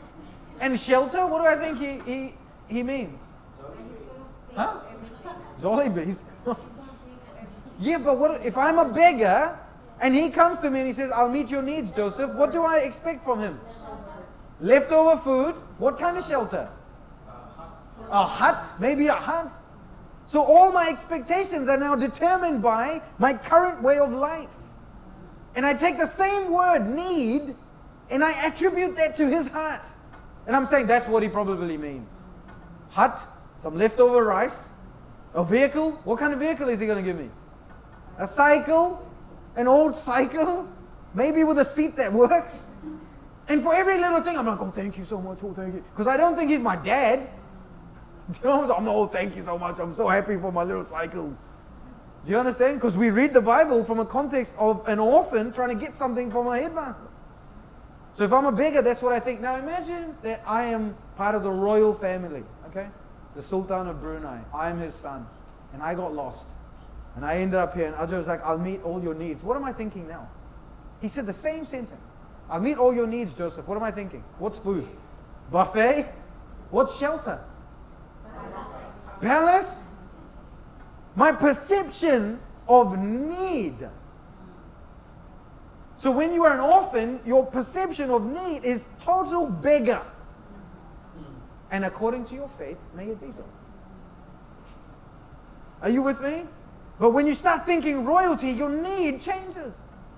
Then people say, oh, prosperity, Joseph, da da da da da. You know, they say, we shouldn't da da da buy these, da da da. So I had an argument with someone. Let's call it a debate, a great debate. And they were talking about stuff and how we shouldn't da da da. So I asked them, do you have a home? He said, yeah, I have a home. I'm like, oh, how many kids do you have? He said, oh, 3 kids, 3 sons, and I'm married. I'm like, okay, how big is your home? He's like, oh, well, each one of them have a bedroom and me and my wife have a bedroom. I'm like, how did you decide that was okay? If you think having stuff is bad, you should have a 1-bedroom shack, all of you sleep on the floor, 1 little toilet, and don't buy other stuff. How come you decided that each one of your kids having a bedroom is okay? And he's like, change the subject. Do you understand that when people get trapped in this poverty thinking and start using earthly constructs to measure, you won't understand God's heart. It's hard to understand God's heart when we define these words. So instead of me going, oh, this is what he means by need, I should ask him, what do you mean by need, Lord? When you say that you already know everything I need, what do you mean by that? Because my father used to say that I'll get hand-me-downs. If I'm the third child in the home, I'll get my older brother's clothes. My youngest will get the oldest sister's clothes. You get what I'm saying? And so that word need, when it gets redefined by royalty, your expectancy changes. Your faith changes and your ability to receive changes. Do you understand what I'm saying? I'll give you one last example, okay? Let's imagine there's someone who works a 9-to-5 job and they're getting paid, what's a good salary here in Dubai? Good salary. Come on. How much? 100,000. Is that per month? That's decent. I'm talking about a good salary, like decent. 35. 25. Okay. So let's say someone's making 25K and someone's making 100K. When they read that same scripture, as they read that he will handle my needs, do you understand that the interpretation is so different? So who's determining your interpretation of that word need? You are. I was, see, I do life with a bunch of people, and there's a young guy, we've been doing life together, and he was, going to get a job, and he's like, I'm going to get a job, maybe I'll get $25 an hour. So I said, who decided that? He said, well, maybe my qualifications, and So I said, why can't you get a $30 an hour job? I don't know. So he applied for a $30 an hour job. He got a $30 an hour job. Then he got so comfortable in that. And I'm like, well, if you got a $30 an hour job, can you get a $40 an hour job? Do you understand you're determining so much in your life and you blame God? Yeah. There is someone right now who's making much lesser money than you. And there is someone just like you who's making much more money than you. Who's determining this? You are putting a law on your head going, this is what I deserve. This is what I'm worth. This is what society has told me. This is what the market runs on. And all these earthly constructs are deciding what you're going to have in your life. So now you come to God and God's like, I don't even dwell in that. Come up higher. I have doors for you that no man can open, but I will open them for you. I'm not saying tomorrow you're going to become a surgeon, but maybe. You never know. But what I am saying is that you are putting a lid on your life in many ways and don't realize it, and you call it God. Are you with me? Yeah. Are we okay? Concentration? We're nearly there? You're doing well. So Sparrows and Lilies training, I'll send it to Tara to send it to all of you. It's a free training. You should go through it. There's 4 parts to it. I go much deeper in all of that, okay? So I want to share this last thing, and then we can take Q&A and discuss stuff, okay? Because I think we still got about an hour. But there's a lot of content we went through, so it'll be good for us to go back and forth. But this last thing I want to talk to you is about the 3-dimensional life, okay? This 3D life.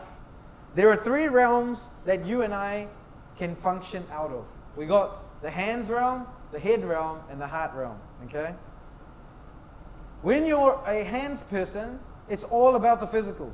And you're all about what you can do. What can I do? Do. So when that is your focus, and that is the best thing you can give people, is your service. The best thing you have to offer is what you can do. So most of us, we come to God, and what do? The first thing is like, what can we do for you, Lord? And we're in this hands room, we want to serve, and our service is limited to what we can do. Then you have a realm in the head. This is the intellect. This is your soul, your thinking, your mindset. It's a realm that is beyond just service. There is a connection formed now where you are intellectually connected. But then there is a realm which we call the heart space. Now the Bible says, guard your heart with all diligence, because out of it flows every issue. Not some issues, every issue. And so when your heart is something you are unaware of, when your heart is closed, when your heart is wounded, when your heart is shut off, when your heart is something that you have suppressed, You will keep trying to, in your head, work things out and with your actions make it happen. But there is no rest in these two realms. Because rest is only found in here. Now when you were born with a pure, open heart. This is why when anybody looks at a baby from 0 to 6 months especially, there's just this pure, vulnerable, open heart. But as life goes on, we learn how to close it. And if you've been through a lot of pain, you shut your heart. And if you've been through pain as a child, you close your heart. So you come to God and He gives you this commandment. What's the commandment? The greatest commandment. Love God with what? All your heart. He is like, I'm coming to the most important space of your being. I'm not interested in your hands. I'm not interested in how you think. If you give me this, these two will follow. But if you can't give me this, you'll keep trying to do this and do that, and you can't be in rest. The heart realm. So when we come to God and we give Him service, we do all the things, the ushering, the worship leading, the everything, whatever, evangelizing, everything. We've all done different things for the Lord. And we don't go deeper into a headspace. That's the best thing we can offer people and God. We can offer them service and we can offer God service. When you come into thinking, you broaden your horizon. You may come into kingdom understanding. And now you can pass on to people principles. You can pass on to people knowledge. But in these two realms, you can't impart anything. You can only give instruction. You can only give knowledge. You can only give principles, but there is no impartation of being. Do you understand that when some people speak to you, it's like you receive something beyond knowledge? Have you ever had that? How many of you have had that? All right, I'm just slightly touching on this. Just stay with me before I wrap it up. In this realm, there is something that you get that is beyond your understanding and beyond anything you can do. So, when you meet a rabbi, in Jewish culture, when you have a rabbi, the first thing you wanted to do was do what the rabbi did. So you learned how to do the things that Jesus did. The second thing you wanted to do with a rabbi was you wanted to know what the rabbi knew. So you received teaching and you allowed the rabbi to change your thinking. But ultimately your goal was to be who the rabbi is. These are the three things every Jewish student wanted from their rabbi. Do what the rabbi did, know what the rabbi knew, but then eventually be who the rabbi is. Are you with me? And so, when this realm is not open in your life, or not fully open, because some of you may not realize, but you only function on 30% capacity for your heart, 50% capacity for your heart. Maybe when you first started, you were totally open, and then church leadership hurt you so bad that you closed half the door. And you may not realize that right now you're still functioning only at 50% capacity. Your ability to rest and produce in the kingdom all hinges on this. Are you with me? So everything we talked about tonight, everything we talk about in the kingdom, where does the kingdom live? The kingdom lives in here. It seeks to have its domain in your heart. Because once the heart is occupied, everything else is easy to follow. I want to give you an example, okay? In all the marriage conversations, most husbands and wives, they have each other's hands. They do things together. They raise kids together. They live in a home together. They pay bills together. They give each other physical contact. They live in this hands realm, right? Some marriages go a bit deeper into, they connect on an intellectual level. They know each other's thoughts. They know each other's ideas. They go deeper than just we do life together. We actually go deeper with one another. But very few go into a place where I carry my wife's heart. I carry my husband's heart. Because to do that, my heart has to be totally open. If my heart's not fully open, I can't carry my spouse's heart. Are you with me? And so what happens is then you have to keep trying to convince your wife of something or your husband of something. You have to keep trying to do the right thing for one another. Because when you don't have the heart, you start working really hard to have these other two.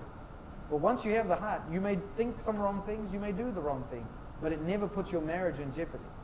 Because the heart's the deepest realm that you can operate out of. Does that make sense? Wow. So I'm putting this on here because God is only interested in this. So even though now you learn all these things about provision, economics, the real question is, will you give Him that? And are you aware of where your heart is? In 2013, So 2008, I got saved. I started serving in church 6 days a week, 2 church services, Monday night prayer meeting, Tuesday discipleship, Wednesday home group, Thursday worship leading, Friday I'm the youth pastor. Saturday was my one day where I could do something, and Sunday 2 services. That was my life, okay? All volunteering, right? I'm giving my life to the church because I think that is what you do. That's what I was taught.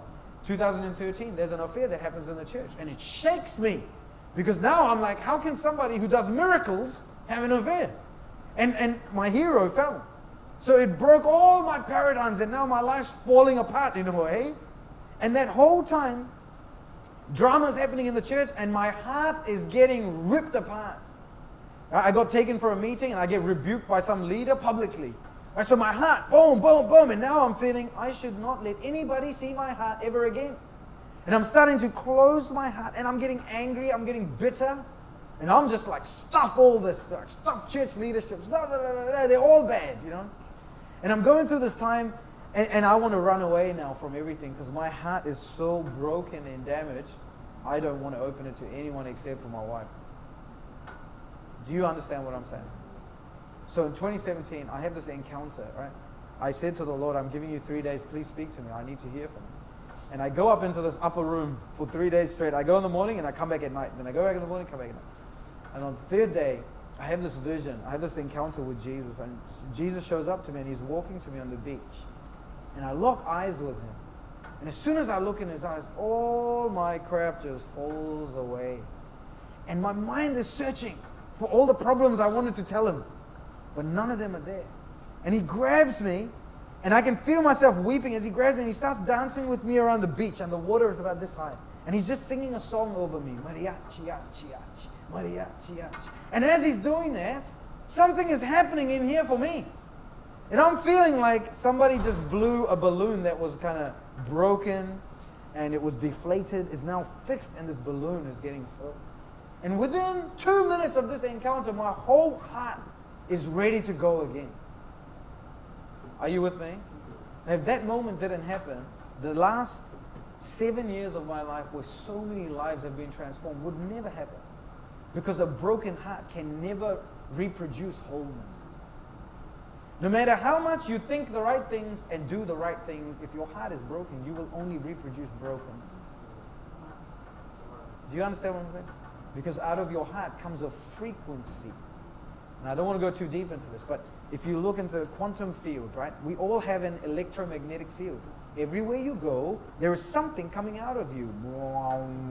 You're vibrating with this thing, right? And they say that your mind has a field that's about 2 meters, but your heart has a field that can go between 6 and 9 meters. That means that whatever my heart is giving out right now is in the room. And you all come with whatever's going on in yours. Are you with me? This is why sometimes you can sit next to someone, and if they're depressed, you start feeling it. If they're down, you start feeling it, because that's what they emanate. Do you get what I'm saying? And all of this is happening in this place. And this is why the Lord is like, let me have this. Let me in here. Let me heal this. Let me live here. Because out of it will flow everything as you go. Are you with me? Yes. And so when this starts to get fully given to the Lord and healed and whole, then even your words start to bring healing and wholeness everywhere you go. Because out of the abundance of your mouth speaks. So I mean, a lot of people say all the right things, but because their heart has a frequency of brokenness, even though they're saying the right things, it can't produce fruit. Because a good tree, out of the good in his heart, bears good fruit. But a broken tree, an unhealed tree, can never produce that fruit.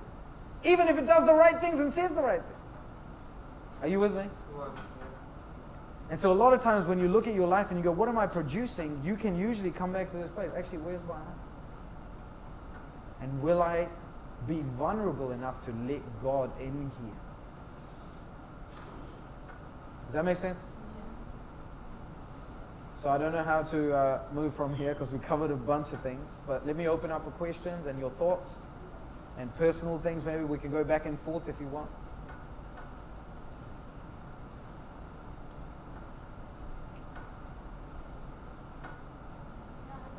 Yeah, I have a question. Yeah. Do you want to just ask him there? So regarding investment, so Investment? yeah, so Yep. how can we invest actually? Because now there are so many scammers running. So how to know where to invest and how to invest? So, Very good question. You guys heard the question? How to know where to invest? How to invest? So Yeah. it's easy to say, yeah, we should invest, and Yes. but people are scared to invest also. You can Yes. lose also investment. So even Yes. if we are expert, we can speculate, but doesn't mean that it's 100% guaranteed. Yeah, so let's look at two things, right? Number one is that when I invest, if I get scammed or I lose money, what's the problem? What's the problem? What's the fear? You will not invest again. No, you will but be that- more careful about investing. No, that is a consequence. But what's the fear? I'm going to invest, I'm going to lose some money, so what's the fear? What if I lose money? And what's the problem? Maybe you didn't have too much money, so you put this money partially. So you have a little bit and you put it there and you lost your money, and then what's going to happen if you lose that money? You might not invest again. No, that's a consequence. I agree, right? You make a mistake, you don't want to do it again. But what's going to happen if you have a little money and you invest it and you lose it? What does that mean? Maybe you think you lose an opportunity of doing something else with the money. Okay, so you lose the opportunity, but how does that affect you? What is the fear? Do you see what I'm trying to say? What is the fear? Yeah, for you, your fear will be losing hard-earned money. But for you, your fear will be something very personal to you. So what's your fear? What if you have an investment and you lose money? So what? What does that mean to you? I'm asking you. See, before we go into an answer, we got to I will address. get money from somewhere else. I will have money. Will your father look after you? I'm not that. But your heavenly father, Father. will he look after you? Maybe I should ask him first where to put my money. Good conversation. Congratulations, you answered your own question. But we got to address the fear, because the fear will rule you otherwise. If I'm going to play not to lose, I can never win. If I'm already coming here going, I might lose, I might get scammed, I'm putting all my faith to that. Are you with me? So for most people, when we make actions with money, the deep fear is that we'll run out of money. Does your father run out of money?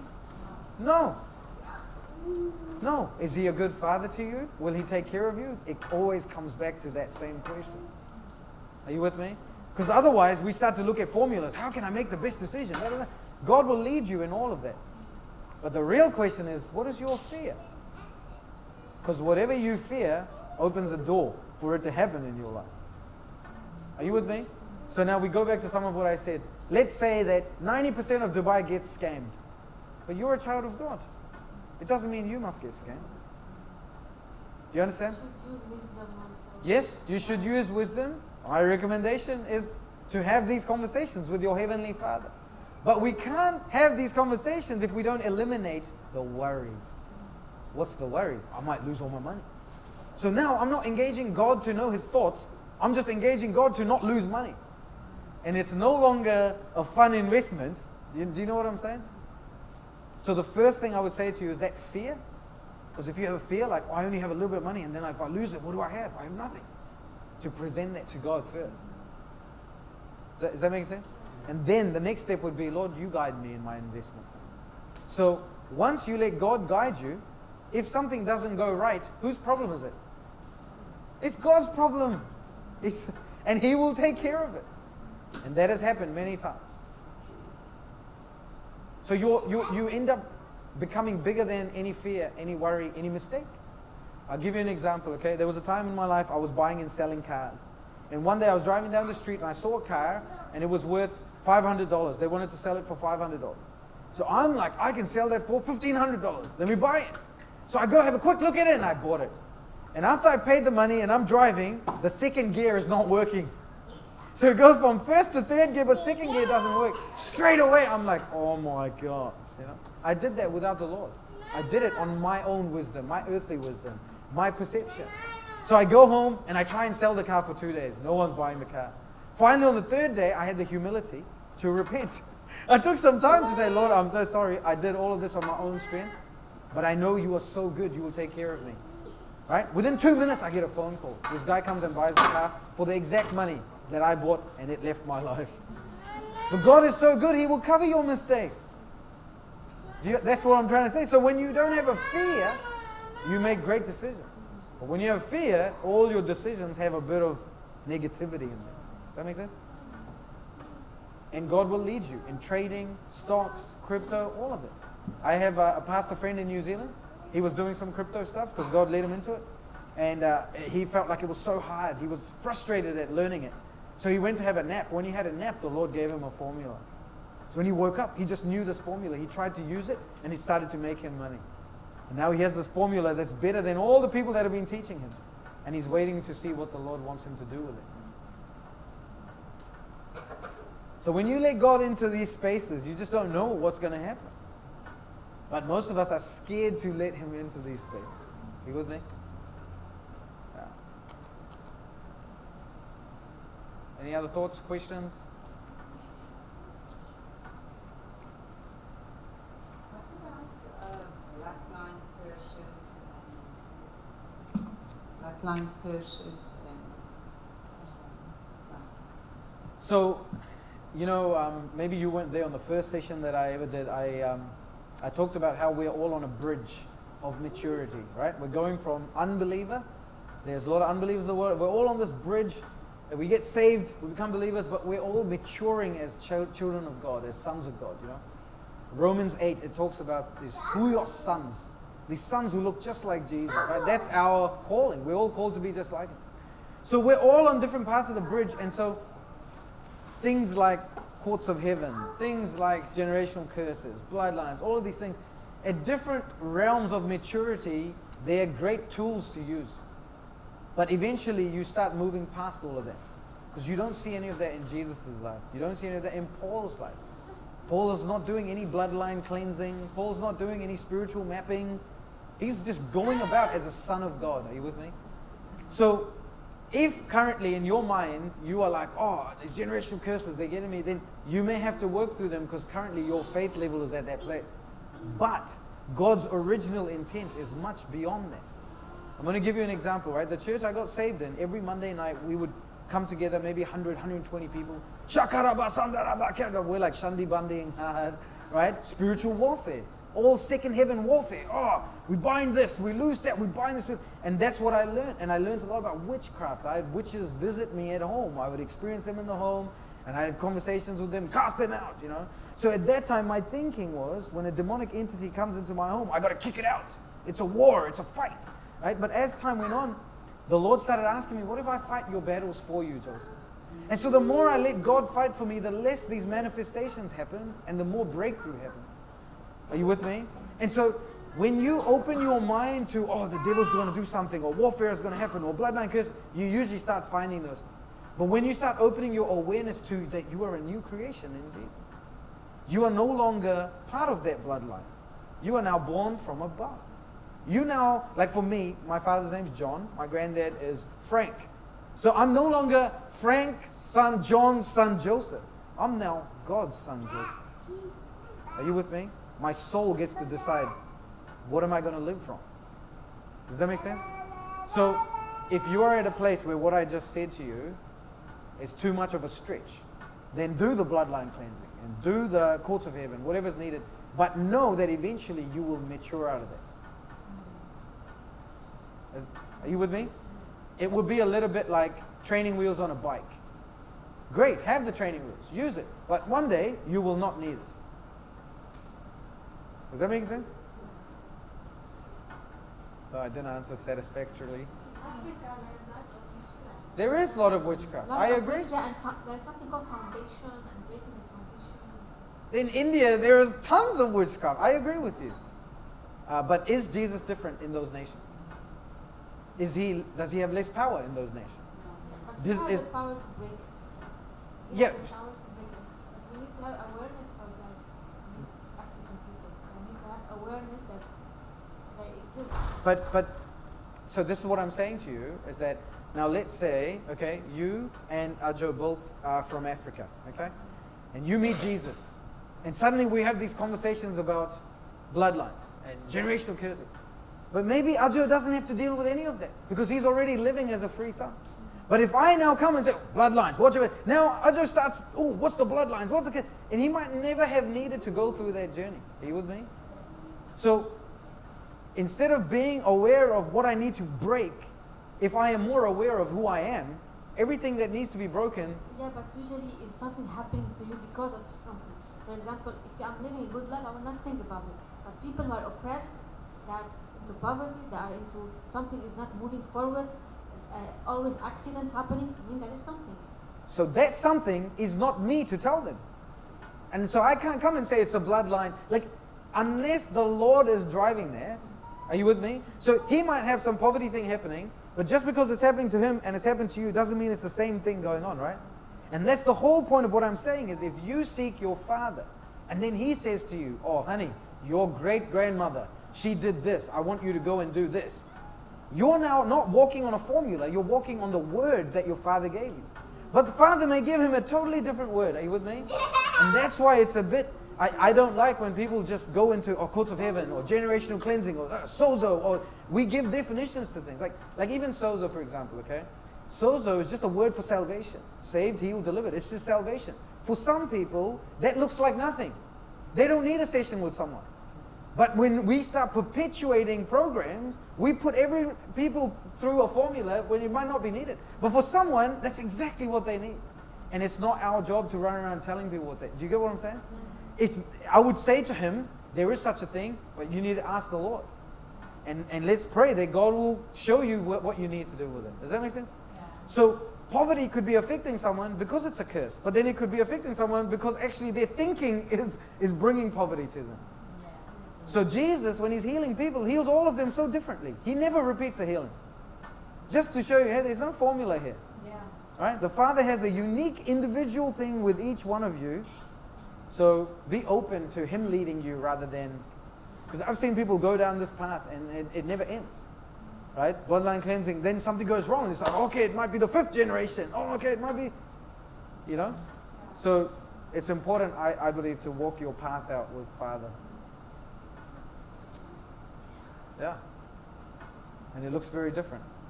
So I've been in Vanuatu. There have been witch doctors there. They turn into birds and attack people. It happens.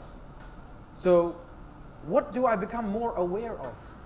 And my problem with all of this, right, is more people know about demonic spirits than angelic. More people have faith that demonic things will happen than angelic things. In many places I go to, people are like, oh, the devil might do something. But if I say, oh, angels are coming to the room, like, really? Like, I don't know. And then I say, well, how many angels are there? Well, there's 2/3 that are in the light and 1/3 in darkness. But we have more faith that the 1/3 are going to do something bad than the 2/3 are going to do something good.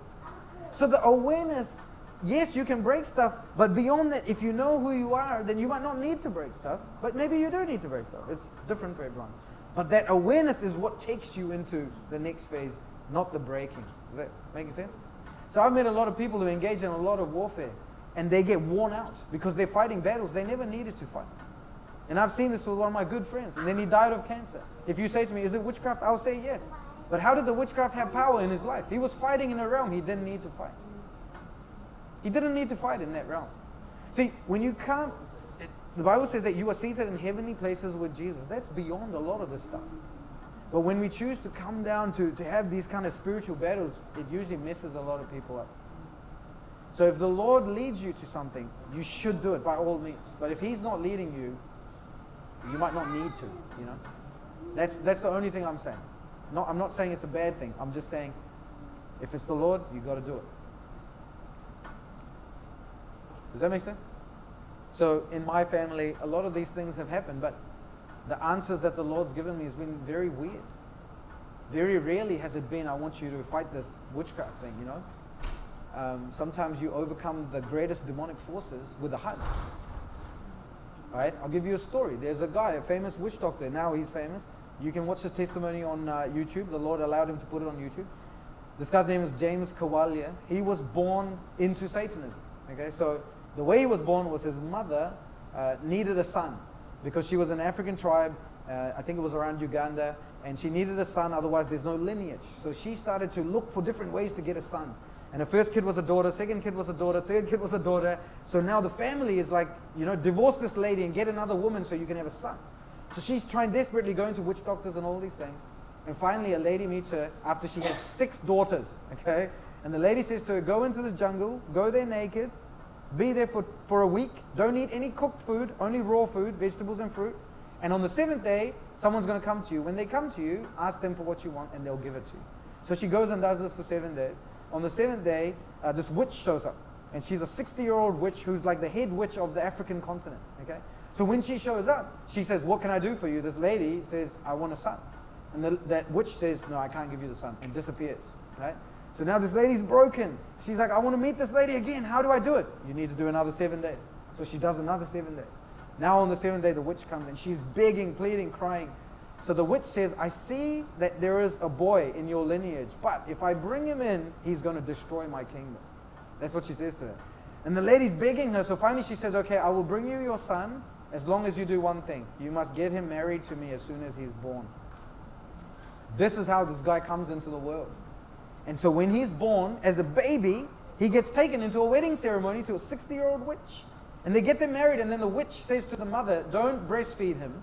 Don't give him milk, because he's not a baby anymore. He's become a man. He married me. So when they go home, the mother tries to breastfeed. When she comes back, there is a python around the baby. For 30 days, no one can touch that baby. This python is feeding the baby. So I'm not someone who's like, oh, these things don't happen. I know these things happen. I've had encounters. But I also know Jesus' eyes. Right? So when you don't know the revelation Jesus, in the book of Revelation is eyes of fire and a sword like a tongue. If you don't know that Jesus, every warfare you do is all going to mess you up. Because it's all substandard. Are you with me? So this guy, the way he gets saved is a 19-year-old girl. So he's been doing witchcraft for 24 years. He gets promoted. He's known as a guardian master. He can cause somebody to go mad or to die just by looking at them in the eyes. Right? This 19-year-old girl, one day in her prayer time, the Lord says to her, I want you to go and speak to James. And she's like, Lord, don't send me. Send a prophet. Send an evangelist. Why are you sending me? She's scared. Because everybody knows that when James looks at you, something's going to happen to you. But the Lord says to her, I want you. So she says, okay, Lord, I'll do this. So the next morning, she goes really early in the morning around the campus so that she can come back and say to the Lord, I tried. I tried, but he was not there. So she leaves early at 7 o'clock in the morning. She doesn't know he has to catch a plane ride at 7 in the morning. So when she comes around the corner, he comes out. And now she's really scared. She's like, I'm just a 19-year-old girl. Never done a miracle, nothing in my life. How can I? So she walks past him. After she walks past him, she hears the Lord say, I told you, call him. Call him. So finally she turns around and she says, James. And what he said was, nobody called him by name because he's guardian master. So when he heard his name, he was filled with so much anger. How dare you call me by my name? Don't you know who I am? And then she says, James. So he's like, I'm not turning around for, someone who doesn't respect who I am. But the third time she says, James. Now in witchcraft and in the occult, when you do something 3 times, it's a challenge. So now he's like, she's challenged my authority. So he's thinking, when I turn around, should I make her crazy? So that when I come back, she'll be running around naked? Or should I kill her? And while he's deciding this, he turns around and as soon as he looks at her eyes, he says some lightning came out of her eyes and hit him. Now this 19-year-old girl, does she have any idea what's happening? No. She's just walking with her father. One of the things the Lord said to her the night before, because she's like, I'm so scared, because he's so, in the occult. The Lord says to her, the least in my kingdom is greater than the greatest in anything else. And this is something we think is just theory. But so this girl, she doesn't even know. Every time she looks at him, lightning is hitting his eyes and he can't control her. So now she starts walking towards him and he is like, I don't have power. So he calls all his witches. Okay, so in the spirit, you can communicate and things can happen really fast. So what he said was 600 witches, all from the nation, came next to him. And he said to them, give me your power so I can use it to curse her. So they all give him the power, and he looks up to curse her, and between him and her, there is a blue light, and in the light is a shadow of a man moving. And as soon as that shadow is moving, all the witches with him flee. And suddenly he realizes no one is with him, and he has no power anymore. No demonic power anymore. This 19-year-old girl has no idea what's happening. And this is what I'm trying to tell you, is that when you walk with your Father, He does the work. and He leads us. But if we grab onto formulas, it may work, it may not work. Are you with me? So then what happens? She hears the Lord say to her, go and hug him. So she's scared. She doesn't know that lightning and all this is happening. Only He knows. And now he's like, for the first time in my life, I had no demonic power in me. Because he was born with it. So for the first time in his life, he has no demonic power. And this little 19-year-old girl starts walking towards him. And what he said was every step she took was like an earthquake. And he was filled with so much fear for the first time in his life. And this girl has no idea. She's just walking towards him. And so when she came face to face, he thought she is going to do something ruthless to him. So he's getting ready. And then she hugged him. And that was the first time in his life anybody hugged him. And he said that the way she hugged him was like a mother hugging a long-lost child. And he didn't know what to do. And he broke. And he starts crying. And now the whole university campus, everyone's come to watch because it's, the occult lady and the Christian. Like the occult man and the Christian. What's going to happen? And they're all shocked that he's crying like a baby. Are you with me? So then the Lord says to her, take him to the room. She takes him to the room, lays hands on him, he falls asleep for 2 days. And the whole time for 2 days, this 19-year-old girl is just praying blessings over this witch doctor. So bloodlines, curses, all this kind of stuff only matter when your Father says. Otherwise, they become a distraction. Because your Father is doing something much greater. Because your war is not against flesh and blood. Your war is not against this thing. Are you with me? I have another friend who tried to challenge a principality. Or he went to a new region, the Lord sent him there. So he went to the top mountain and he's like, I challenge you, principality, da da da.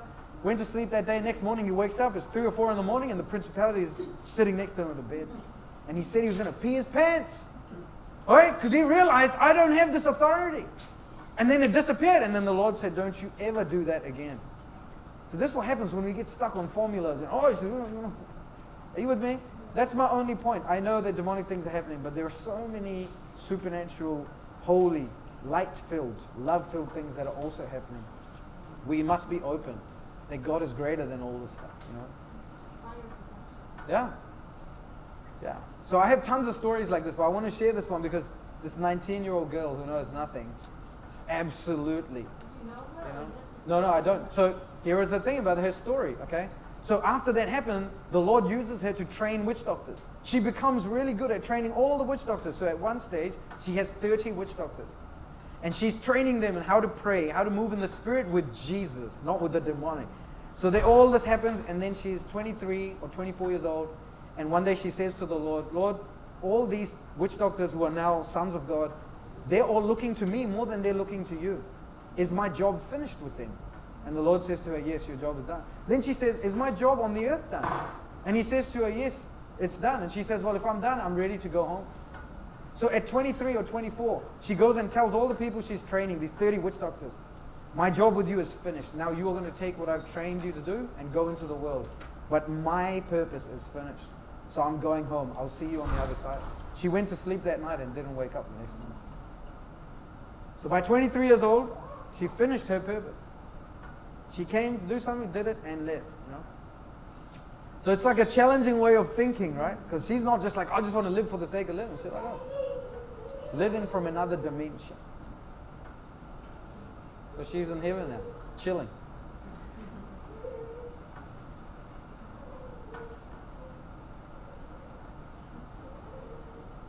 Is that okay? Are we okay? So do you hate me now because of my answer? No, we're good? Okay. Yeah. I'll tell you one more story, right? Because we're on this part. There's this African guy. Because I flooded myself with all of this for years. Because when I first got saved, warfare was everything, So God had to train me out of that thinking. Because I would look for the warfare, There's this African guy, and he had the power. He had trained himself, had power. Because what happens in the demonic is that you got to surrender your soul to the demonic. It's so that the demonic spirits can come inside you, right? So you sacrifice blood, you do all kinds of rituals, all that kind of stuff to get that power. So this guy had so much power, he could take a baby from one lady's womb and put it into another woman. Okay? So this guy gets paid money to come and kill and curse a Christian guy and kill him. So he goes to the bank and he sees the guy, and the guy's in the line. He said he was in the third or fourth in that line. So he pulls out an arrow. So what this guy had was, in the spirit, he had these arrows. And he throws this arrow like a curse. He's a witch doctor, throws it at this guy, and it hits the guy and comes back at him. So he ducks, And he dodges it. Then he did it again. And then the third time, he's like, this guy must be a high-level witch compared to me. So he goes to the guy and he's like, what level witch are you? And he's like, I'm not a witch. And he's like, where's your power from? What is your power? And he's like, what do you do? And he's like, sometimes, I go to church, I believe in God.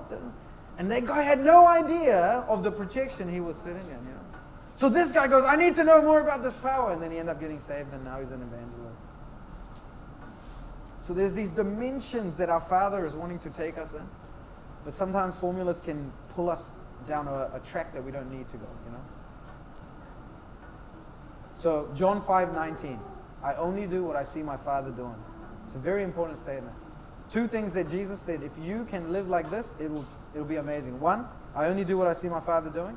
And two, when he's getting arrested, he says, the prince of this world is coming, but he has nothing in me. That means there's no darkness in me. I have no offense, no bitterness, no jealousy, no insecurity. Jesus is making a very bold statement. The prince of this world has nothing in me, no fear. Because perfect love casts out all fear. Are you with me? Yeah. Any other questions, thoughts?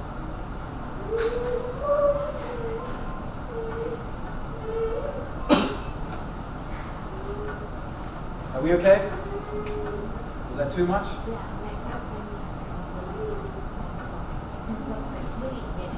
Yes.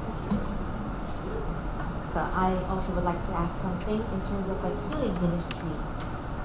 How do you know that someone needs healing and that you're not bound to heal that person?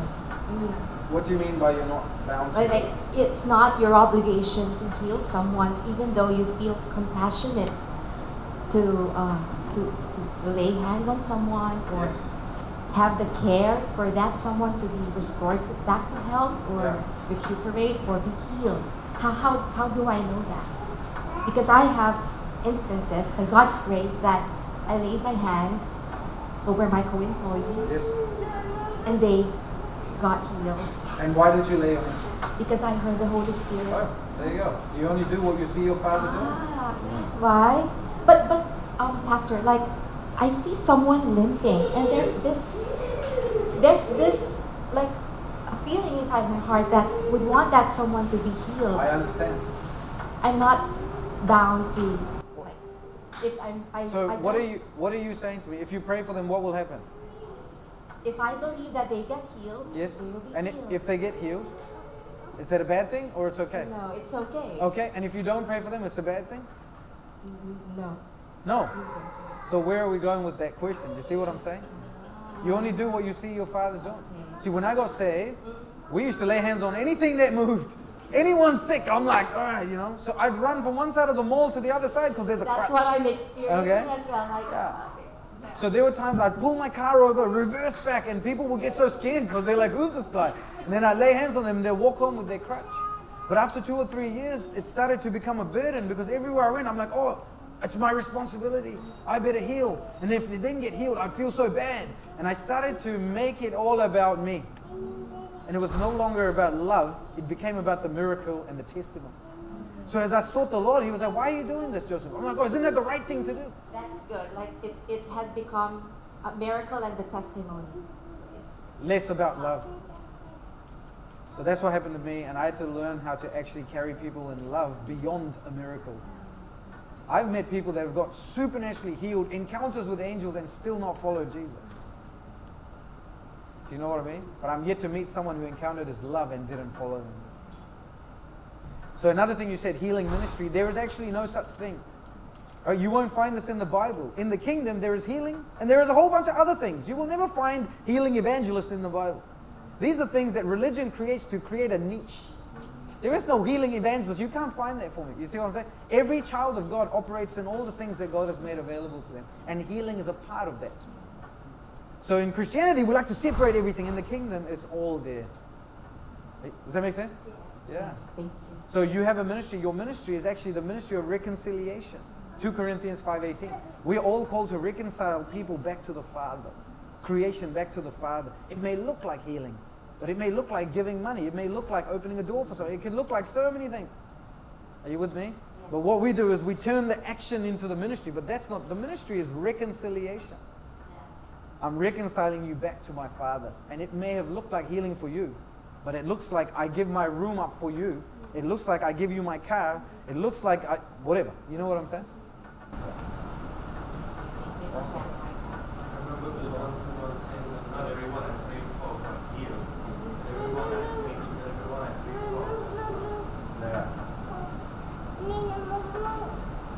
Yeah. Okay, on the receiving, giving and receiving.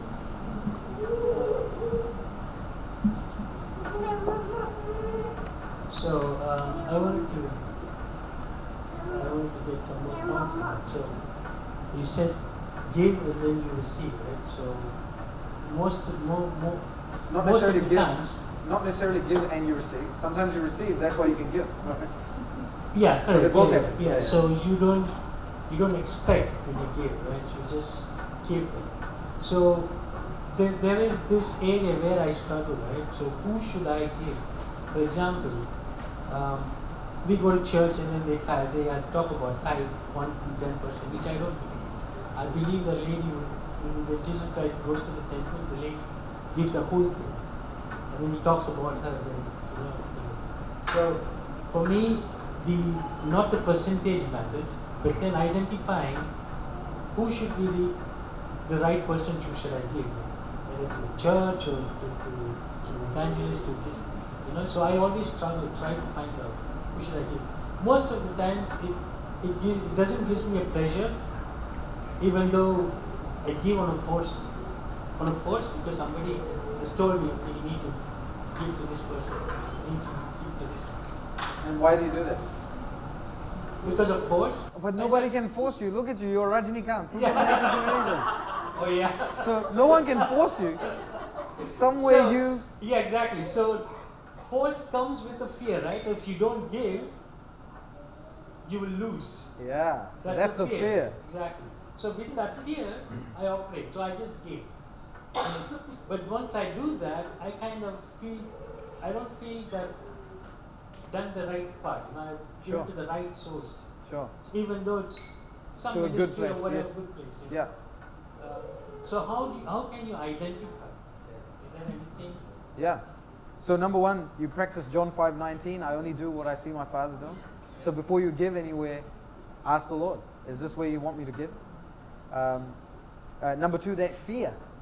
That fear, you can address that fear of, oh, why do I have this fear that if I don't give, I will lose? That will be a good conversation to have with God, and I don't know where it will take you, But somewhere that fear got put into you. Yeah, it's most of the time because of we heard sermons, we heard people talking about. Yeah. So most of the times I think it could go into our subconscious, right? Because from the young age we've been taught, okay, if you don't give, this is what happens, you don't receive. Yes. You have to, it's a compulsory thing, that's what we make it. But like you said, you're saying if God wants you to give, you give. If He doesn't want you to give. So we're going into some deeper subjects. I'll try and answer them shorter, right? But for example, the tithe. The tithe is a principle that was given to a certain group of people for a certain time, right? And there were multiple tithes. There weren't just one tithe, right? Jewish custom, I talked about it the other day. There's an offering called teruma that you give to a man of God that spiritually feeds you. So Jesus, as a rabbi, was receiving a lot of terumas in that time.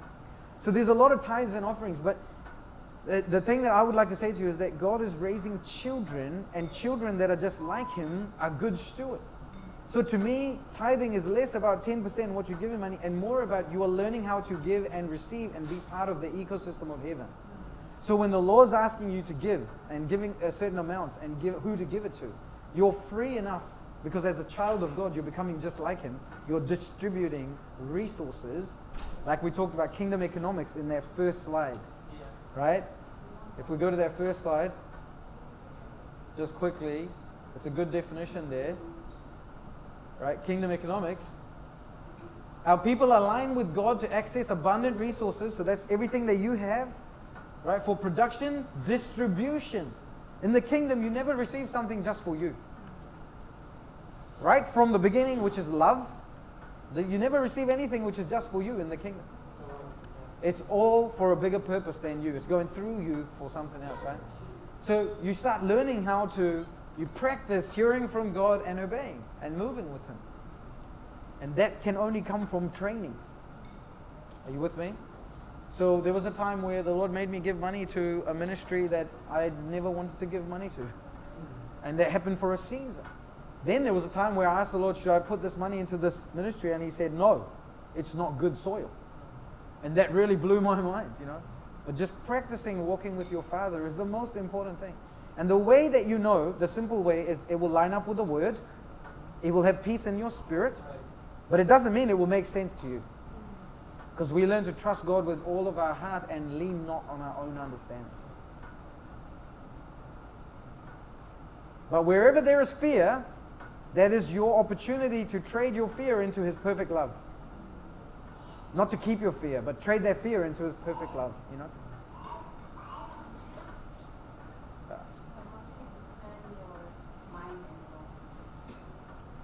Practice. So Hebrews 5:14, she said, how do you discern between your heart, your spirit, your mind, all of this? Hebrews 5:14, it talks about these people that because of their use, they practiced, they learned how to train their spiritual senses. It is something that is very natural to your being. You've just not trained in it. For example, these little children running around. When you have a baby, it's very natural for a baby to walk and run and talk, but the child has to mature into that. It has all the technology, but has to mature. So I'm submitting to you, you all have all the technology, but you need to use it so you can mature in the use of it. Are you with me? So when you get a car, it has the potential to go 100 Ks, 100 miles, whatever it is, right? But when you first start, you may only hit 50. But as you mature in that, you're able to have this capacity to drive a car at a higher speed. It always had the potential, but you matured in your use. And it's the same thing with your discernment. It's the same thing with your hearing the voice of God. It's the same thing in your obedience. You mature through use. You don't mature through knowledge. Does that make sense? I've also heard that people say that your voice and God's voice is the same. So if you're hearing God's voice and you think it's yours, how do you, is that true? Yeah, so I'll say two things on that. One, a lot of people get worried when they hear the Lord's voice because they say, oh, that just came from me. But if I ask you, where does God live? You will say, in me. It is going to sound like it came from within. The other thing I would say is God speaks the language you understand. So if I'm Chinese, He's not trying to speak to me in Hebrew. That's something we forget because we try and make God our nationality, our culture, right? God's not speaking Hebrew to me. And He's speaking in a language I understand.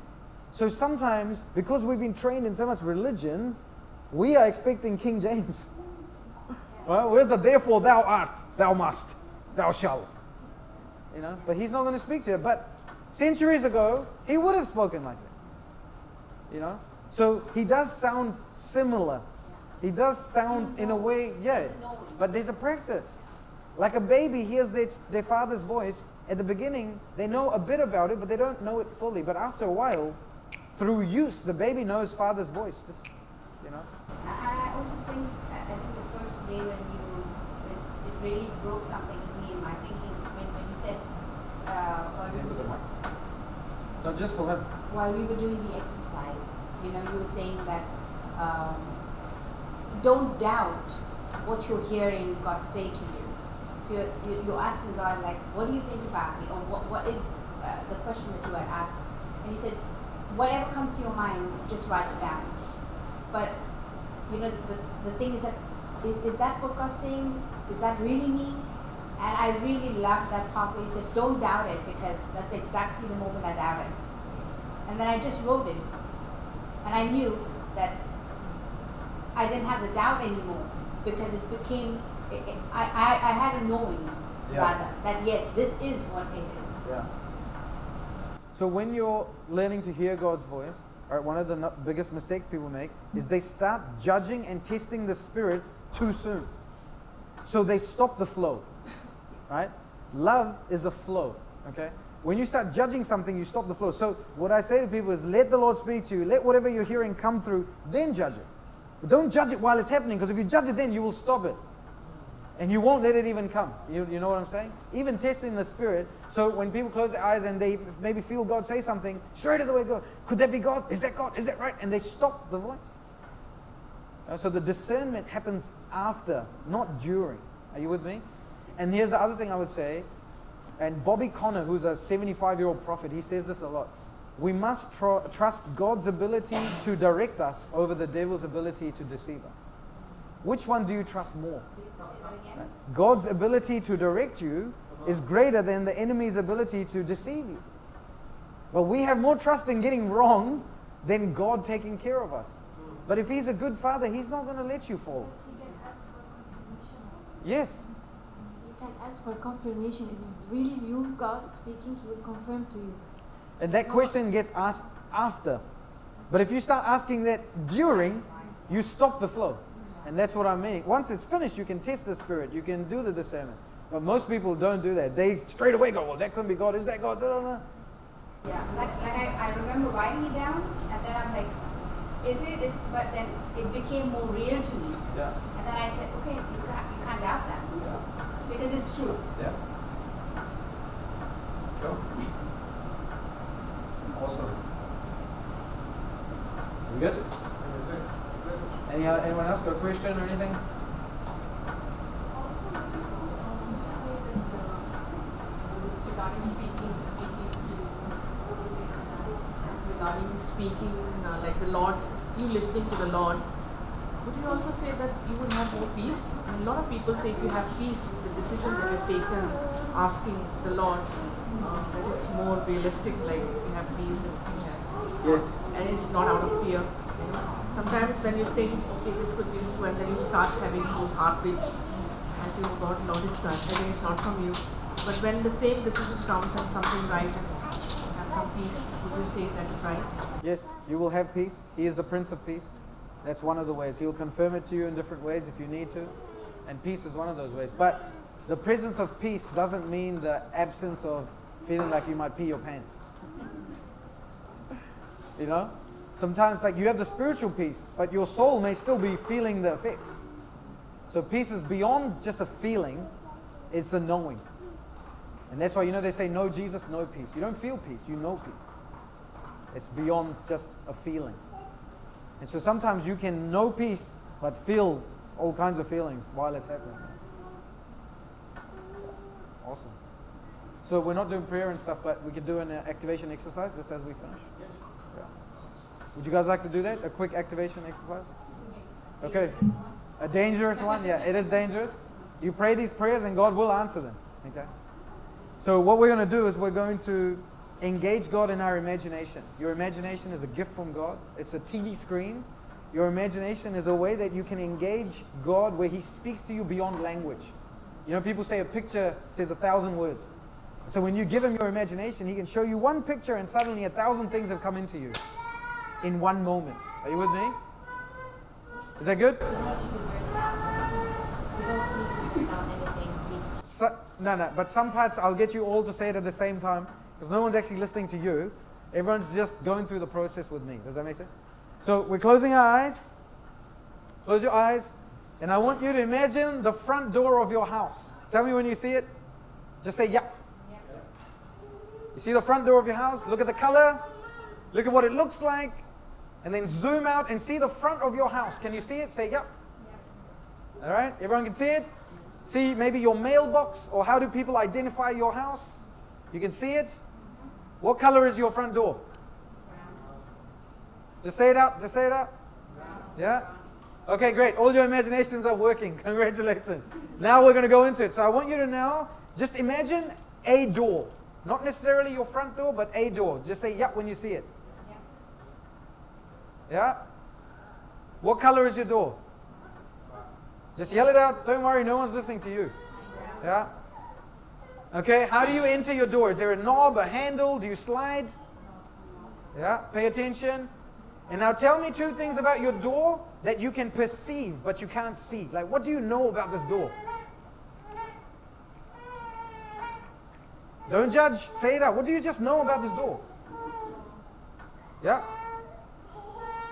Say it out. Two things. What do you know about the door? Yeah? Okay, we're about to walk through this door. When you go through this door, we're not going to judge anything. Just let the Lord show you something, okay? Here we go. In 3, 2, 1. Open your door. We go right through. Have a look. What do you see? Yeah? Pay attention to what you're seeing. And just say it out. Some of you say it out so we know we're all moving together.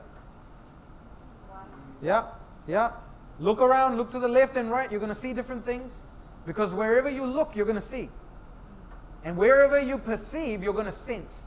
So what do you sense in the atmosphere? Yeah? Peace? What do you sense in your atmosphere? Yeah? Pay attention. You're all going to be in different engagements. Yes? Do you hear anything? Can you hear anything? Now some people hear laughter. Some people hear waterfall. What do you hear? Yeah? Celebration. What do you hear? Yeah? And now I want you to look around and find Jesus. In the beginning was the Word, and the Word became flesh. So before He was Jesus of Nazareth, He was a Word. He's going to appear to you in different ways. Okay? On the road to Emmaus, they didn't even recognize Him. Mary didn't recognize Him after He rose again. So just pay attention and tell me once you sense Jesus. And don't judge this. You're not doing anything in the Spirit. It's just your imagination. Just say, yeah, when you see Him. Yeah? Yes? Now once you see Him, we go straight to Him, grab His hands, and just say this after me. Jesus, is there anything you want to say to me right now?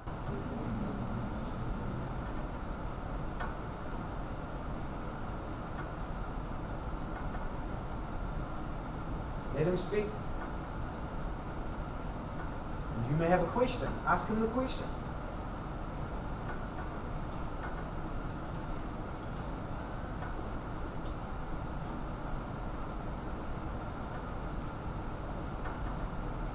Now a conversation has begun with Him.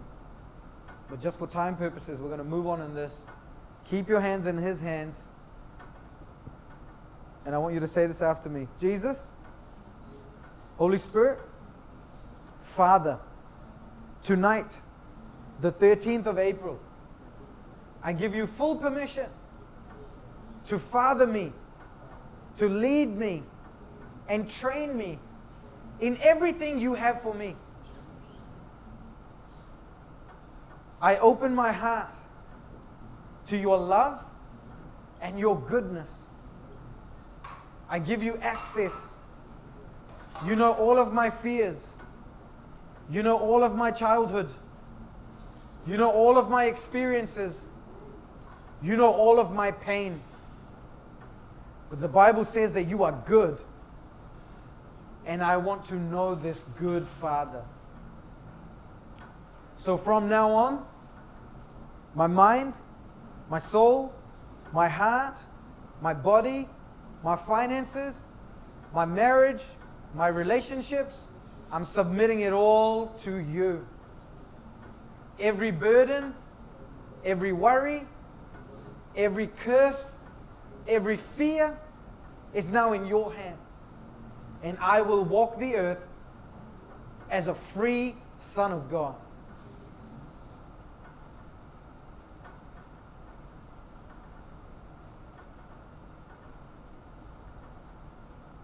Now say goodbye and slowly open your eyes.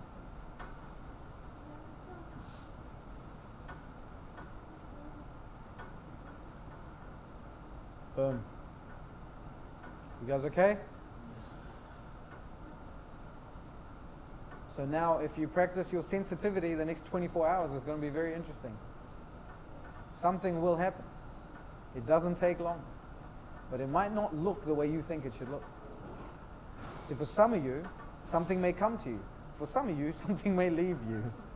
For some of you, you may put money somewhere. For some of you, money may come to you. For some of you, you may have a dream.